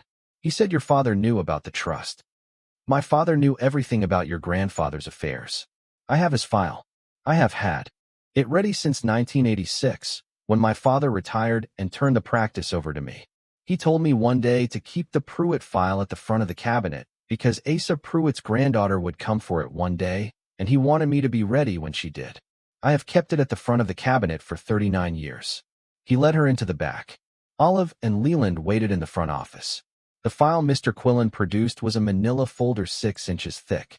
It contained the original deed to the south parcel, the trust documents establishing the parcel's holding, an annual record of tax payments going back to 1934, surveyor's reports from 1934 and 1952, a 1971 timber cruise that had estimated the merchantable hardwood on the parcel at that time, and several letters from her grandfather to old Mr. Quillen, written in the same square hand, that explained Ace's intentions in plain terms. The south parcel, Mr. Quillen explained, was free and clear. The trust had paid the taxes every year out of a small fund Asa had set up in 1934 and which his grandmother had supplemented twice in the 60s. The fund still had a small positive balance. The land had not been worked, surveyed for sale, or otherwise touched since 1934. The timber on it was now substantially mature. Mrs. Truitt, I have not had a current timber appraisal done on the parcel. My father had one done in 1971, and the value at that time was estimated at $38,000 in standing timber. The market for white oak and walnut has gone up considerably since then. A current cruise would not surprise me if it came back at something in the neighborhood of $300,000 to $400,000, depending on grade. I am not a timberman. I am only telling you what other people in this office have told me over the years. Mabel sat very still. I do not want to cut the timber, Mr. Quillen. You do not have to. The land is yours. You can keep it standing. You can lease grazing rights. You can sell hunting leases. You can do whatever you wish with it. I am only telling you the order of value so that you understand what your grandfather left you. The value is not the timber. The value is that he left you something nobody could touch. That is what he wanted you to know. Yes. There is one other thing. The gold. May I see what you brought? Mabel set the cedar box on his desk. He opened it. He looked at the coins. He did not touch them. He nodded once. My father's notes mention this. He wrote down the total your grandfather told him in 1958. $438 face. Mrs. Truitt, those are American $20 gold pieces, mostly the St. Gaudens design from the 1907 to 1933 series. They are worth considerably more than their face value. A reputable coin dealer would pay you between $60,000 and $70,000 for what is in this box, possibly more, depending on the dates and the conditions. I would not take them to anyone but a person I personally recommend. There is a dealer in Columbus named Henrik Vance who has handled coins for this office for 30 years. I will write you a letter of introduction if you would like to sell them. You do not have to sell them. They will only continue to appreciate. Mr. Quillen. Yes. I need some of the money to fix the house. Not all of it. Some of it. Then sell some of the coins. Not all of them. Sell what you need. Keep the rest. I will call Mr. Vance this afternoon. She rode home that evening in the Ford pickup between Leland and Olive. She did not tell them the dollar figures. She did not need to. They had not asked. She told them only that her grandfather had left her some money set by, and an additional parcel of land that adjoined the home place, and that she would be able to make some repairs to the house, and that she would like Leland's help with the repairs when the time came. Leland said he was available. Olive squeezed her hand once on the seat between them and did not let go for a long minute. The transformation of the farm did not happen quickly. Mabel did not want it to happen quickly. She had been a woman in a hurry once or twice in her life, and she had decided years ago that hurry was a thing other people imposed on you when they were not willing to wait. She was not in a hurry. She had the land. She had the gold. She had the house. She had Mose. She had Leland and Oliver Ridgeway. She had time. She sold 6 of the coins through Henrik Vance in Columbus in late April. The check that came back to her was $18,400. She opened a small account at the bank in West Union and she deposited it. She kept the rest of the coins in the cedar box and the cedar box in a steel lockbox she bought from the hardware store and set on the floor of the small sealed room. She did not seal the room again. She left the door behind the pantry shelves visible. She had Leland refit the shelves with new hinges so that they swung outward on a brass piano hinge, like a door, and so that anyone who came into the pantry would see them as ordinary shelves, but Mabel could open them when she wanted with a small push of her hand. The room behind became her grandmother's room, in her own mind, where she kept the notebooks, where she went on quiet evenings to read them. She read the notebooks slowly through the spring and into the summer. She read 1 or 2 entries a night by lamplight. She kept a small ledger of her own beside them, in which she wrote the names of every baby her grandmother had caught between 1948 and 1968. The total at the end of the 7 notebooks came to 193 babies. Many of them had grown into the men and women who now lived on this ridge and in West Union. Some had moved away. Many were already dead. Mabel began, slowly, to make a list of the ones who were still living and still in the county. The list grew week by week. Olive helped her with it. Olive had grown up on this ridge and knew who had stayed. In May, Mabel began the repairs to the house. Leland brought in a younger man named Wendell Pollard, a carpenter who lived in West Union and who had worked on old houses in the county for 30 years. Wendell came up the lane in his work truck on a Tuesday morning, and he walked through the house with Mabel slowly, and he made a list of what wanted doing. The list was long, but it was not as long as Mabel had feared. The bones of the house were sound. Asa Pruitt had built well in the first place, and the roof he had put on in 1949 had done its work. The plaster in 2 rooms needed redoing. The kitchen wanted a real stove and electric service brought in from the pump house line. The bathroom that had once been a back porch needed real plumbing and a proper septic, which was the expensive part of the job. The front porch wanted 4 new floorboards and a brace under the east end. 3 of the windows wanted reglazing. The work would take through the summer. The cost would come to about $35,000. Mabel sold 3 more coins. She paid Wendell as the work progressed. He was a fair man. He charged what the work was worth and not a penny more. By the middle of June, the kitchen had electric light and a small gas stove and a proper sink with hot water that ran through a pipe from a small electric heater Leland had installed in the pump house. The bathroom had a tub. Mabel did not yet have a refrigerator. She did not yet have a television. She did not want either of them in the same way she had wanted them in Caroline's house, where she had not been allowed to choose the channel. She was learning, slowly, which things she had wanted because they had been available to her, and which things she actually wanted because she actually wanted them. In early July, she walked the south parcel for the first time. Leland came with her and brought Wendell because Wendell knew timber. The 3 of them spent the better part of a day on the parcel, walking it in long, slow loops, and Wendell stopped at trees and looked up at them and made notes in a small spiral notebook. At the end of the day, Wendell told her what she had already suspected. The parcel was good timber, and the headwaters of Buckhorn Creek on the eastern edge were the kind of water nobody could buy back once they were sold. Wendell suggested she put a small conservation easement on the parcel to protect it from anyone who might come along after her and want to log it heavily. She thought about that for 2 weeks. She decided to do it. Annette Quillen drew up the easement. The easement protected the timber and the creek for 99 years, and it would not lapse if Mabel passed without an heir who wanted the land. The easement reduced what the land could be sold for. Mabel did not care. She had not bought the land. Her grandfather had bought it in 1934 for $14.70, and she did not feel she had the right to put a price on it that he had not put on it himself. In late July, she made a decision about the notebooks. She drove down to West Union one Friday morning and walked over to the small County Historical Society office on the 2nd floor of the courthouse, and she introduced herself to the woman who ran it, a librarian in her 60s named Rosalie Tate. Mabel set the 7 notebooks on Rosalie's desk, and she said that she wanted to donate them. She wanted them transcribed and preserved. She did not want them sold. She wanted the families on the ridge to be able to come and look at the entry for their own birth, or their mother's birth, or their grandmother's birth, if they wished. She wanted Iola Pruitt's name on the cover of the bound transcript. Rosalie Tate looked at the notebooks for a long minute. She opened the first one. She read the first entry. She read the second.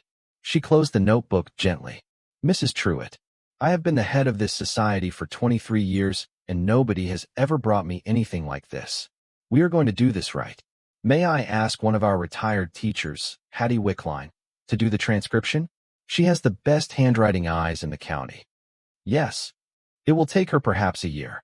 She is patient. The work will be done well. Thank you, Rosalie. Thank you, Mrs. Truitt. Thank your grandmother for me, since I can't thank her myself. My mother was one of the babies she caught. My own mother. I have looked at this notebook for 2 minutes, and already I know more about how I came into the world than I have known in 58 years. Mabel drove back up the ridge. She felt the kind of tiredness a person feels after she has set down a heavy thing she has been carrying for the right amount of time. The notebooks had been hers for 4 months. She had read every page of them. She had written down every name. She had earned the right to give them away, and she had given them away to the only place she could think of where they would be useful in the way her grandmother would have wanted them to be useful. She did not feel a loss in giving them. She felt the small, clean satisfaction of having completed a transaction her grandfather had set in motion in 1958 when he wrote on the cream-colored paper that she should do with them what seemed right. In early August, on a Wednesday afternoon, a car came up the lane that Mabel did not recognize. She was on the front porch when she heard it. She had been shelling beans into a metal bowl, the way her grandmother had shelled beans, and Mose was lying at her feet on the porch boards that Wendell had replaced in May. The car was a silver sedan. It came slowly down the lane between the lines of cleared honeysuckle that Leland had cut back in April. It came around the last curve and stopped at the edge of the yard. Daniel got out of the driver's side. Caroline got out of the passenger side. Mabel set the bowl of beans down on the small table beside her rocking chair. She did not stand up. Mose did not stand up either. He lifted his head and looked at the car, and then looked at Mabel and stayed where he was. Daniel was 46 years old. He looked older than she remembered. He had the soft look around the eyes of a man who had not been sleeping well. He was wearing a button-down shirt and khaki pants and the leather shoes he wore to his office job, which were the wrong shoes for the gravel of the yard. Caroline was behind him in a pale blue blouse and a denim jacket, and the kind of expression she put on when she was about to say something she had practiced. Her hair was the same careful blonde. They walked across the yard. Daniel looked at the house. He had never seen it before. He had never asked about it. He had not known, until perhaps 2 weeks ago, that it existed. Mabel could see him registering it now, slowly, the metal roof newly resealed, the new front porch boards, the freshly painted trim on the front windows that Wendell had done in June. He did not yet know what was inside. He did not know about the room behind the pantry. He did not know about the south parcel or the conservation easement or the deposit at the bank in West Union. He knew only what someone had told him, and Mabel guessed that someone was a distant cousin in Cincinnati who knew Henrik Vance's son and who had heard the family name in connection with a coin sale. "Mom," Daniel said. "Daniel." He stopped at the bottom of the porch steps. Caroline stopped behind him. She did not come up onto the porch. "You haven't been answering your phone." "I don't have a phone here. There's no cellular service on the ridge. There's a pay phone at Birdwell's store in town. I check it twice a week. You could have called us." "I could have. I haven't yet." He stood there. Caroline shifted her weight. Mose lifted his head a second time and looked at her with his good eye, and then looked away. "Mom, can we come up and sit down?" "You can come up. There's the porch swing. Caroline can sit there. You can take the other rocking chair." They came up the porch steps. Daniel sat in the rocking chair. Caroline sat on the porch swing with her hands folded in her lap. Mabel stayed in her own rocking chair. She did not offer them anything to drink. She was not going to perform hospitality for a son who had let his wife put her out of his house on a Tuesday morning in March and had not called her once since. "Mom, we've been worried." "That's a strange thing to say, Daniel, given how we parted." He looked at the floor of the porch. "Mom, we didn't part. Caroline and I had been talking about needing the space, and we should have handled it together. I should have been there. I'm sorry I wasn't there. I want you to know I'm sorry about that. I appreciate you saying so. We've been trying to find a way to make things right." "Have you?" Caroline spoke for the first time. "Mabel, we heard from Daniel's cousin Bart in Cincinnati that you had inherited some property down here. We didn't know about the property. Daniel didn't know about it. He was hurt that you hadn't told him." "I told his father about it in 1998, Caroline. We discussed it then. Vernon and I decided to keep paying the taxes on it and not sell it. Daniel was a grown man at that point. I didn't think to brief my adult son on every piece of paper my mother had left me. The property was a few hundred acres of hill land in southern Ohio that nobody had visited since 1971. There was nothing to tell. But there's something to tell now." Mabel looked at her daughter-in-law for a long moment. "Caroline, I am not going to play this with you. I know why you are here.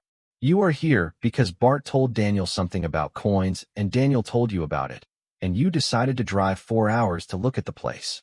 I'll tell you what is true. My grandfather left some money set by in this house. I found it in April. I have spent some of it making the house livable. I will spend more of it as I need to. The rest is mine, and it will stay mine while I live. When I die, what is left will pass to my son if my son and I are on terms that warrant it. If we are not, it will pass to other places. That is the full account." Daniel was looking at his hands. He was not looking at his wife. "Mom, we don't want your money." "Daniel, we don't. I don't. Caroline doesn't either, even if it sounds like she does." "Caroline, would you give Daniel and me a minute?" Caroline did not want to. Mabel could see her not wanting to. But she had been raised to do the polite thing in front of a mother-in-law, even one she had put out of her house, and she stood up and walked back down the porch steps and over to the silver sedan and got in on the passenger side and closed the door. Daniel sat in the rocking chair with his hands on his knees. "Mom, Daniel, I should have called you." "Yes. I let her run me. I have let her run me for a long time. I knew that. I told myself it was easier. I told myself you understood. I'm 46 years old, and I let my wife put my mother out of our house on the porch with a suitcase. I have not been able to look at myself in the mirror since March. Mabel did not say anything. I drove down here because I wanted to apologize. The thing about the money. I didn't know until 2 days ago. I want you to know that. I would have come anyway. I was going to come in September. I had told myself I was going to come in September. Daniel, I want to believe you. I know. I have not decided what to do about you yet. I want you to understand that. I am not angry. I am not bitter. I am not interested in punishing you or your wife. I am only interested in knowing whether the son who let his wife do what she did in March is also the son who would have driven down here in September without a reason. I don't know yet. You don't know yet either. No, ma'am, I don't. Then we have time to find out. You are welcome to come down here once a month for the rest of this year, by yourself, without Caroline. You will drive down on a Saturday morning. You will help me with whatever Leland and Wendell have set out for that weekend. You will stay one night in the back bedroom. You will leave on Sunday afternoon. You will not ask me about the money. You will not ask me about the will. You will not ask me about the south parcel. At the end of December, you and I will have a conversation. I will tell you then what I have decided about us. That is the offer I am making you. You can take it or you can leave it. Either is acceptable to me. Daniel was quiet for a long minute. I'll take it. All right. Mom, I'm sorry. I know you are. Being sorry is not enough. It is the beginning of enough. We will see if you can get to the rest of it. He nodded. He stood up. He looked at her in a way he had not looked at her since he was perhaps 16 years old. The way his son looks at a mother when he has finally understood that she is not a permanent feature of the landscape, and that he has been treating her as one for longer than he can defend. He came over, and he bent down, and he kissed her on the top of her head. He had not done that since high school. She let him. She did not lift her face. He walked back down the porch steps. He got into the silver sedan beside Caroline. Mabel could not hear what they said to each other, but the conversation took perhaps 2 minutes, and at the end of it Caroline got out of the car and walked back to the bottom of the porch steps. Mabel, Caroline, Daniel says he is coming down here once a month by himself. That is the arrangement, yes. I see. Caroline, I do not think you are a wicked woman. I think you are a woman who decided 4 years ago that I was an inconvenience, and who acted on that decision the way you act on every decision, which is directly. I respect the directness. I do not respect the decision. I am not going to invite you down here. I am not going to ask you down here. If Daniel and I are on better terms at the end of this year, the question of you and me will be a separate question, and we will take it up then, or we will not take it up at all. That is where things stand. Caroline looked at her for a long second. She did not say anything. She turned and went back to the car. Mabel watched them drive down the lane and turn onto the ridge road and disappear behind the trees. She sat on the porch for a long time after they were gone. Mose got up after a while and put his head on her knee. She put her hand on his head. The afternoon was warm. The bees were working the wisteria that had grown up the porch post on the east side. Somewhere in the meadow a meadowlark was singing the late summer song they sing. She did not feel triumph. She did not feel anything that loud. She felt the small, clean satisfaction of having said something she had been meaning to say for 4 years, and of having said it without raising her voice, and of having said it without performing forgiveness she did not yet feel, and without performing anger she did not feel either. She had been a careful woman all her life. The careful woman, it turned out, had been the right woman to be. The summer ended. Daniel came down in September the first weekend. He helped Wendell finish painting the back of the house. He slept in the back bedroom. He left on Sunday afternoon. He came down in October the second weekend. He helped Leland and Mabel split a cord of wood for the winter. He left on Sunday afternoon. He came down in November. By November he and Mabel were having longer conversations after dinner, at the kitchen table, with the oil lamp going, the way Mabel had eaten her first dinner in the house in March. Daniel learned, slowly, that his mother had been somebody else all the years he had known her, somebody he had not paid attention to, and that this somebody else was the woman who had come to live on her grandmother's farm, and was the woman who had been there all along underneath the mother he had used as background. In December, Mabel told him what she had decided. She had decided that the house and the home place would pass to him. The south parcel and the conservation easement would pass to the local land trust. The rest of the gold, what remained of it, would go to a small fund she was setting up at the Historical Society for the Preservation of the Midwife Notebooks and for a small scholarship in Iola Pruitt's name for any young woman from Adams County who wanted to study nursing or midwifery. She told him this at the kitchen table over a piece of pie Olive had brought up that afternoon. He listened. He did not argue. He thanked her. He told her she was being fair. She told him fair was not a high bar, but it was a real one. He went home to Cleveland that Sunday afternoon. Caroline did not come down again that year. Mabel did not know what would happen with Caroline. She did not need to know yet. She was 76 years old, and the woman who had once needed to know everything immediately had decided sometime during the summer that not all knowing had to be fast knowing. The first snow came in early December. It came down softly through the afternoon and into the evening and covered the meadow and the lane and the metal roof and the small barn that Leland and Wendell had braced upright in October. Mabel stood at the kitchen window in the late afternoon and watched it fall. The kitchen was warm. The wood stove was going. The new electric light over the table threw a steady yellow circle of light across the wood Asa Pruitt had built. Mose was curled by the stove on the rag rug Olive had brought up in November. The cedar food stand Vernon had built in 2012 sat next to the rug, and Mose's water bowl in it had a thin skin of ice on the surface where it sat near the door. She made supper at the new stove. She ate it at the kitchen table by the lamp. She set the table for one because there was only one of her, and that was acceptable. The setting was hers. The plate was hers. The chair was hers. The roof was hers. The land was hers. The dog was hers. The long quiet of the ridge outside the kitchen window was hers. The fire in the stove was hers. None of these things had been hers in Caroline's house, even when they had been technically available to her. None of these things would ever again belong to anyone except Mabel Truitt for as long as Mabel Truitt drew breath. After supper, she went into the parlor and lit a fire in the fireplace, and put the photograph of Vernon at the lake the summer before the cancer on the mantel where the stopped clock used to stand. She had cleaned and rewound the clock in October and moved it to the dining room, where it kept time the way it had kept time the first half of her grandmother's marriage.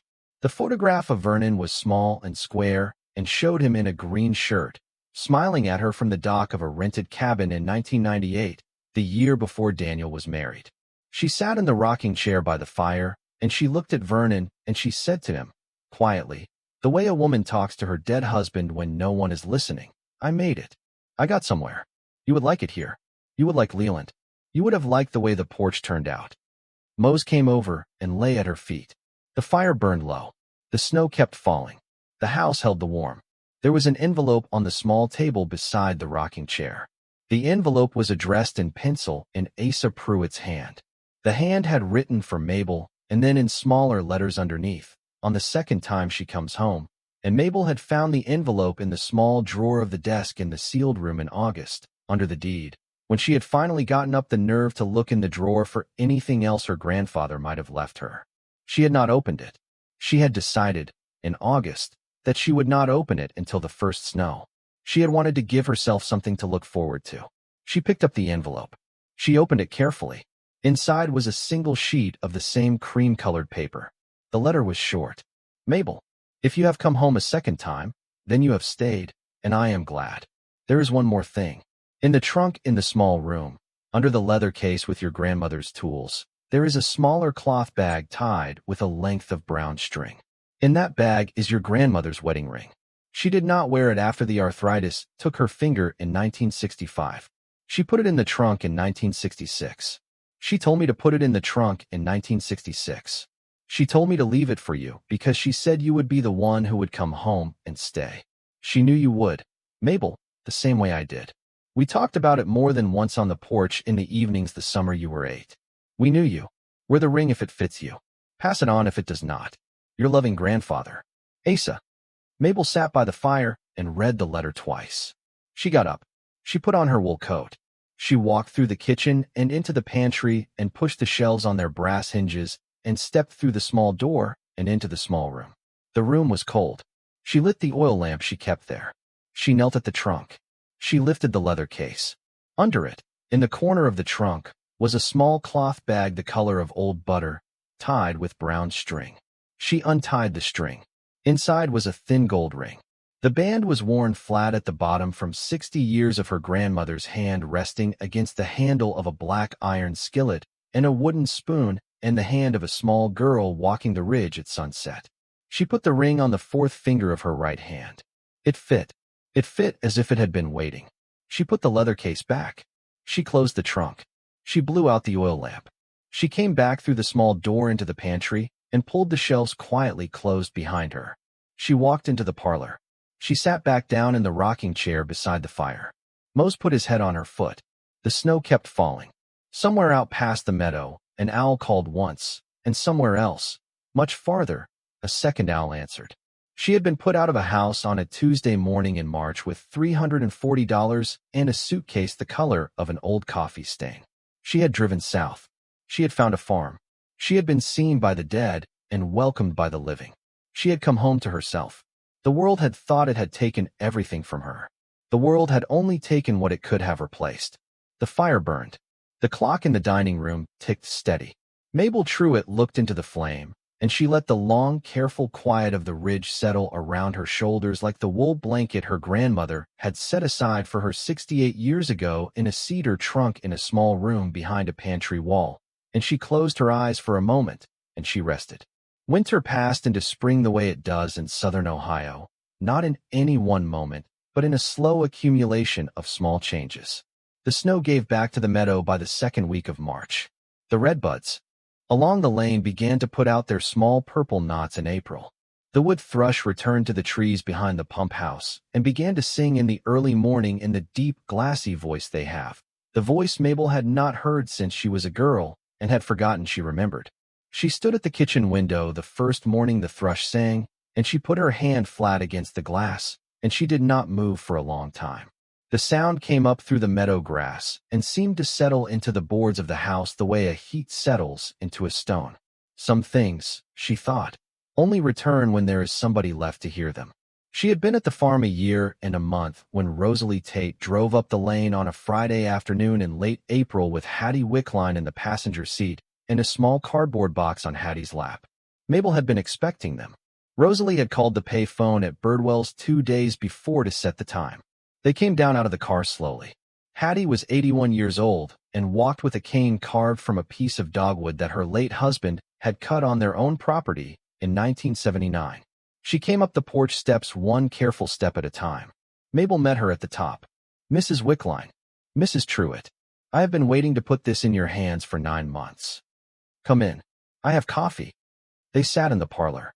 Hattie set the box on the small round table between the two wing chairs. She opened it. Inside was a single-bound volume, perhaps 3 inches thick, in deep brown leather. The cover had been blocked in gold leaf with a small simple script. Mabel did not have to read it to know what it said. She had asked for those words on the cover, and Rosalie had told her, in November, that she would see to it. The Midwife Notebooks of Iola Pruitt. The cover read, 1948 to 1968. Hattie Wickline lifted the volume out of the box and set it on Mabel's lap. "I have transcribed every entry. 193 births. I have indexed them by date and by family name. I have noted in a separate appendix the entries where your grandmother's handwriting suggested that the labor was difficult or that something unusual happened. I have not interpreted anything. I have only transcribed. The original notebooks are in the climate-controlled cabinet at the Historical Society. They will be there for as long as the Society stands. This bound volume is yours. There are 12 more like it. One has gone to the county library. One has gone to the Historical Society's circulating shelf. The other 10 will go to the families who have asked for them. We have a list at the office. The list has grown to 47 families, and we are reprinting next month." Mabel could not speak for a long minute. She put both her hands on the cover of the book. The leather was warm from Hattie's lap. The gold leaf of her grandmother's name caught the light from the parlor window. Outside, somewhere in the meadow, the thrush sang. "Hattie," she said. "Thank you. Thank your grandmother, Mrs. Truitt. I did the work, but she did the work that made the work possible. I would like to come up here once in a while if you'll have me. I would like to sit on this porch and look at the meadow. My own mother was caught by your grandmother in 1953. I never knew it until I started the transcription. I thought I had grown up knowing my mother.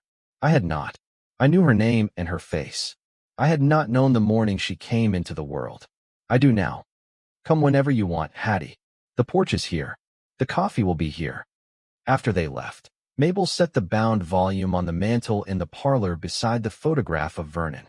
She did not put it on a shelf. She wanted it where she could see it every morning.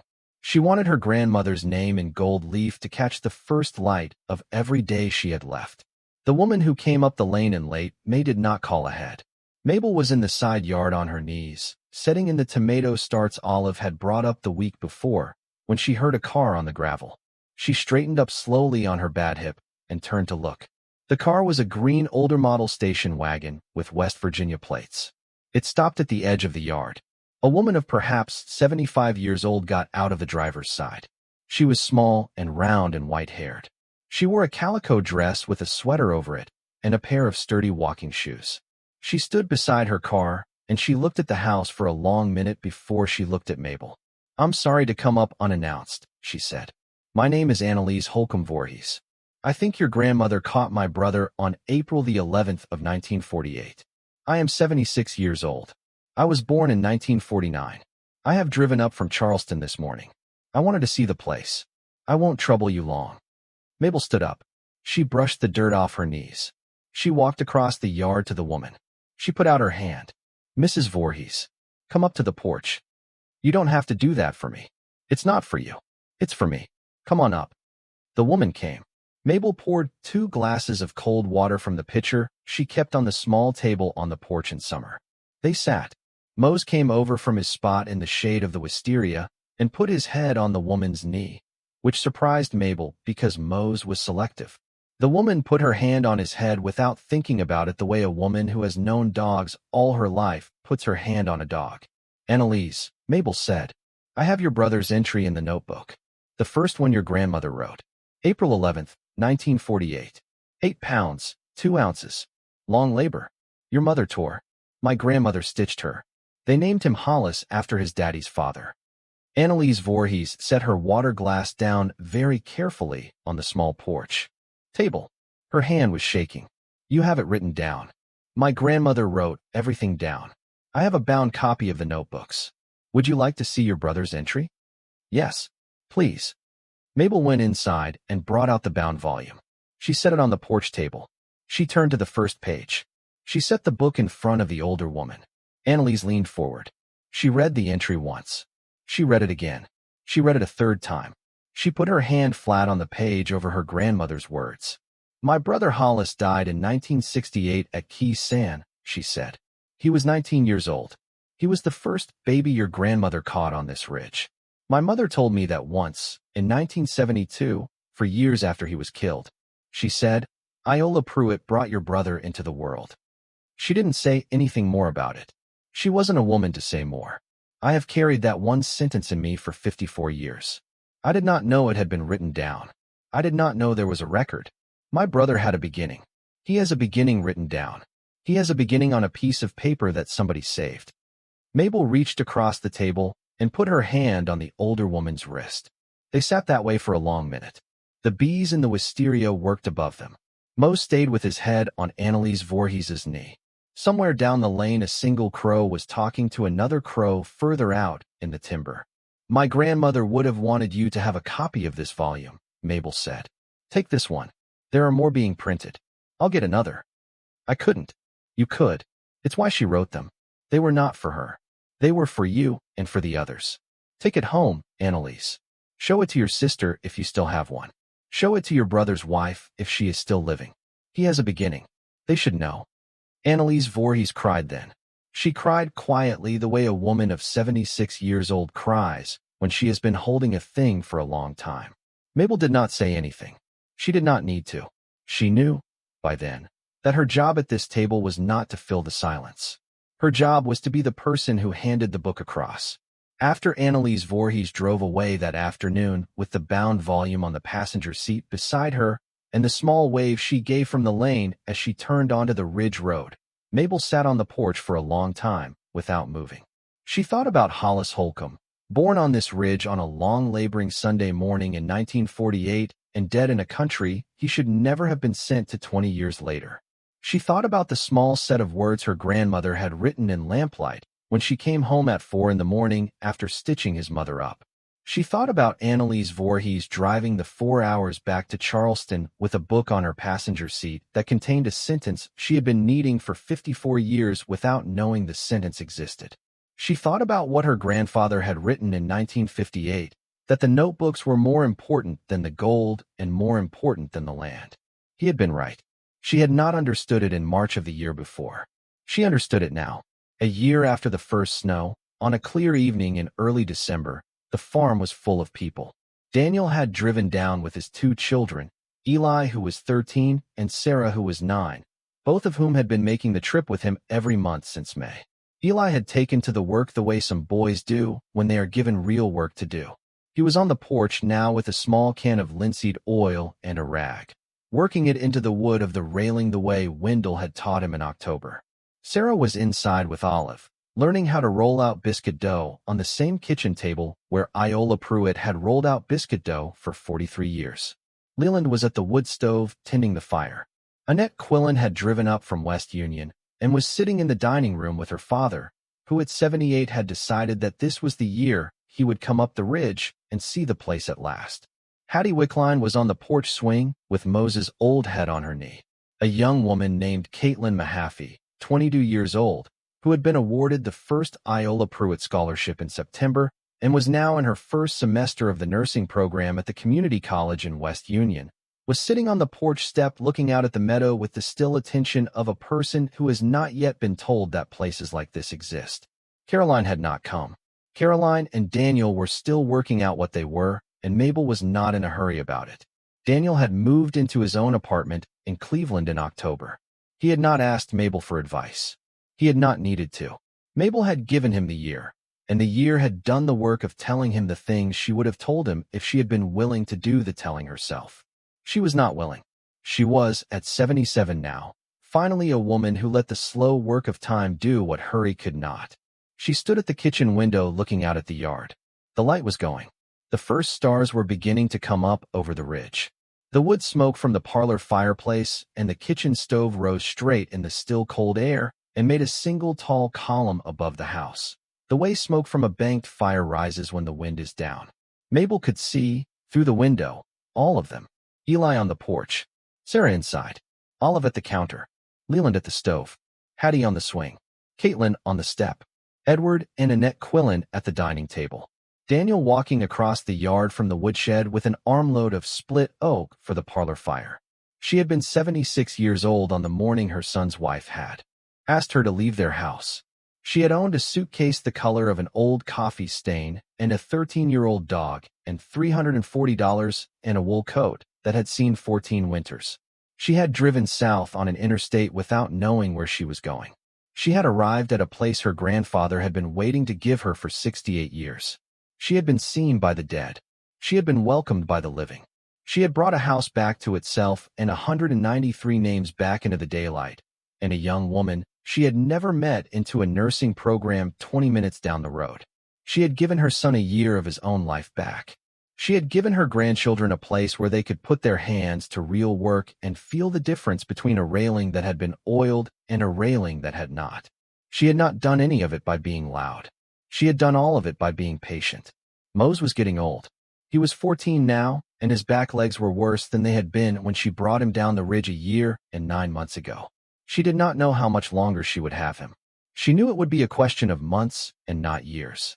She had decided in November that when his time came, she would bury him under the elm tree behind the pump house, where the ground was soft and where the morning sun came down through the leaves in long honeyed bars all through June.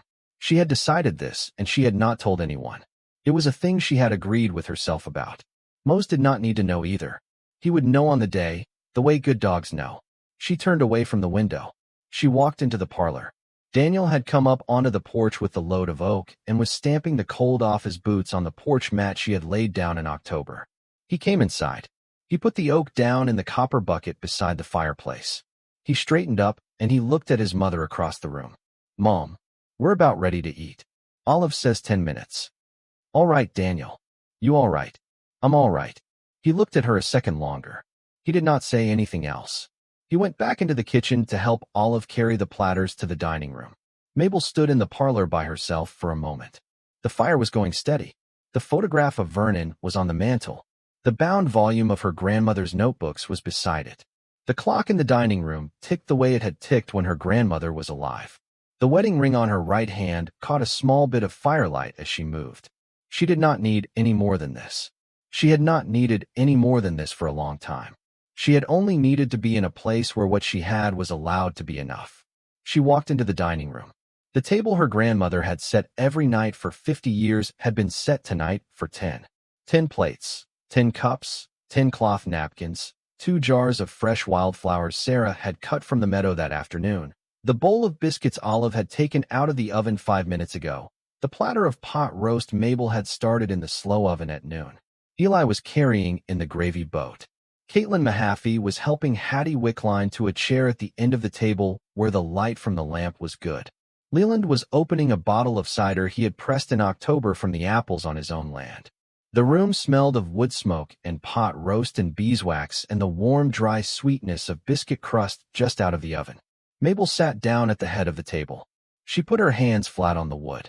She looked at the faces around her, at the living and at the photograph on the parlor mantel through the open doorway, and she felt the small, clean weight of a life that had finally arrived where it had been going.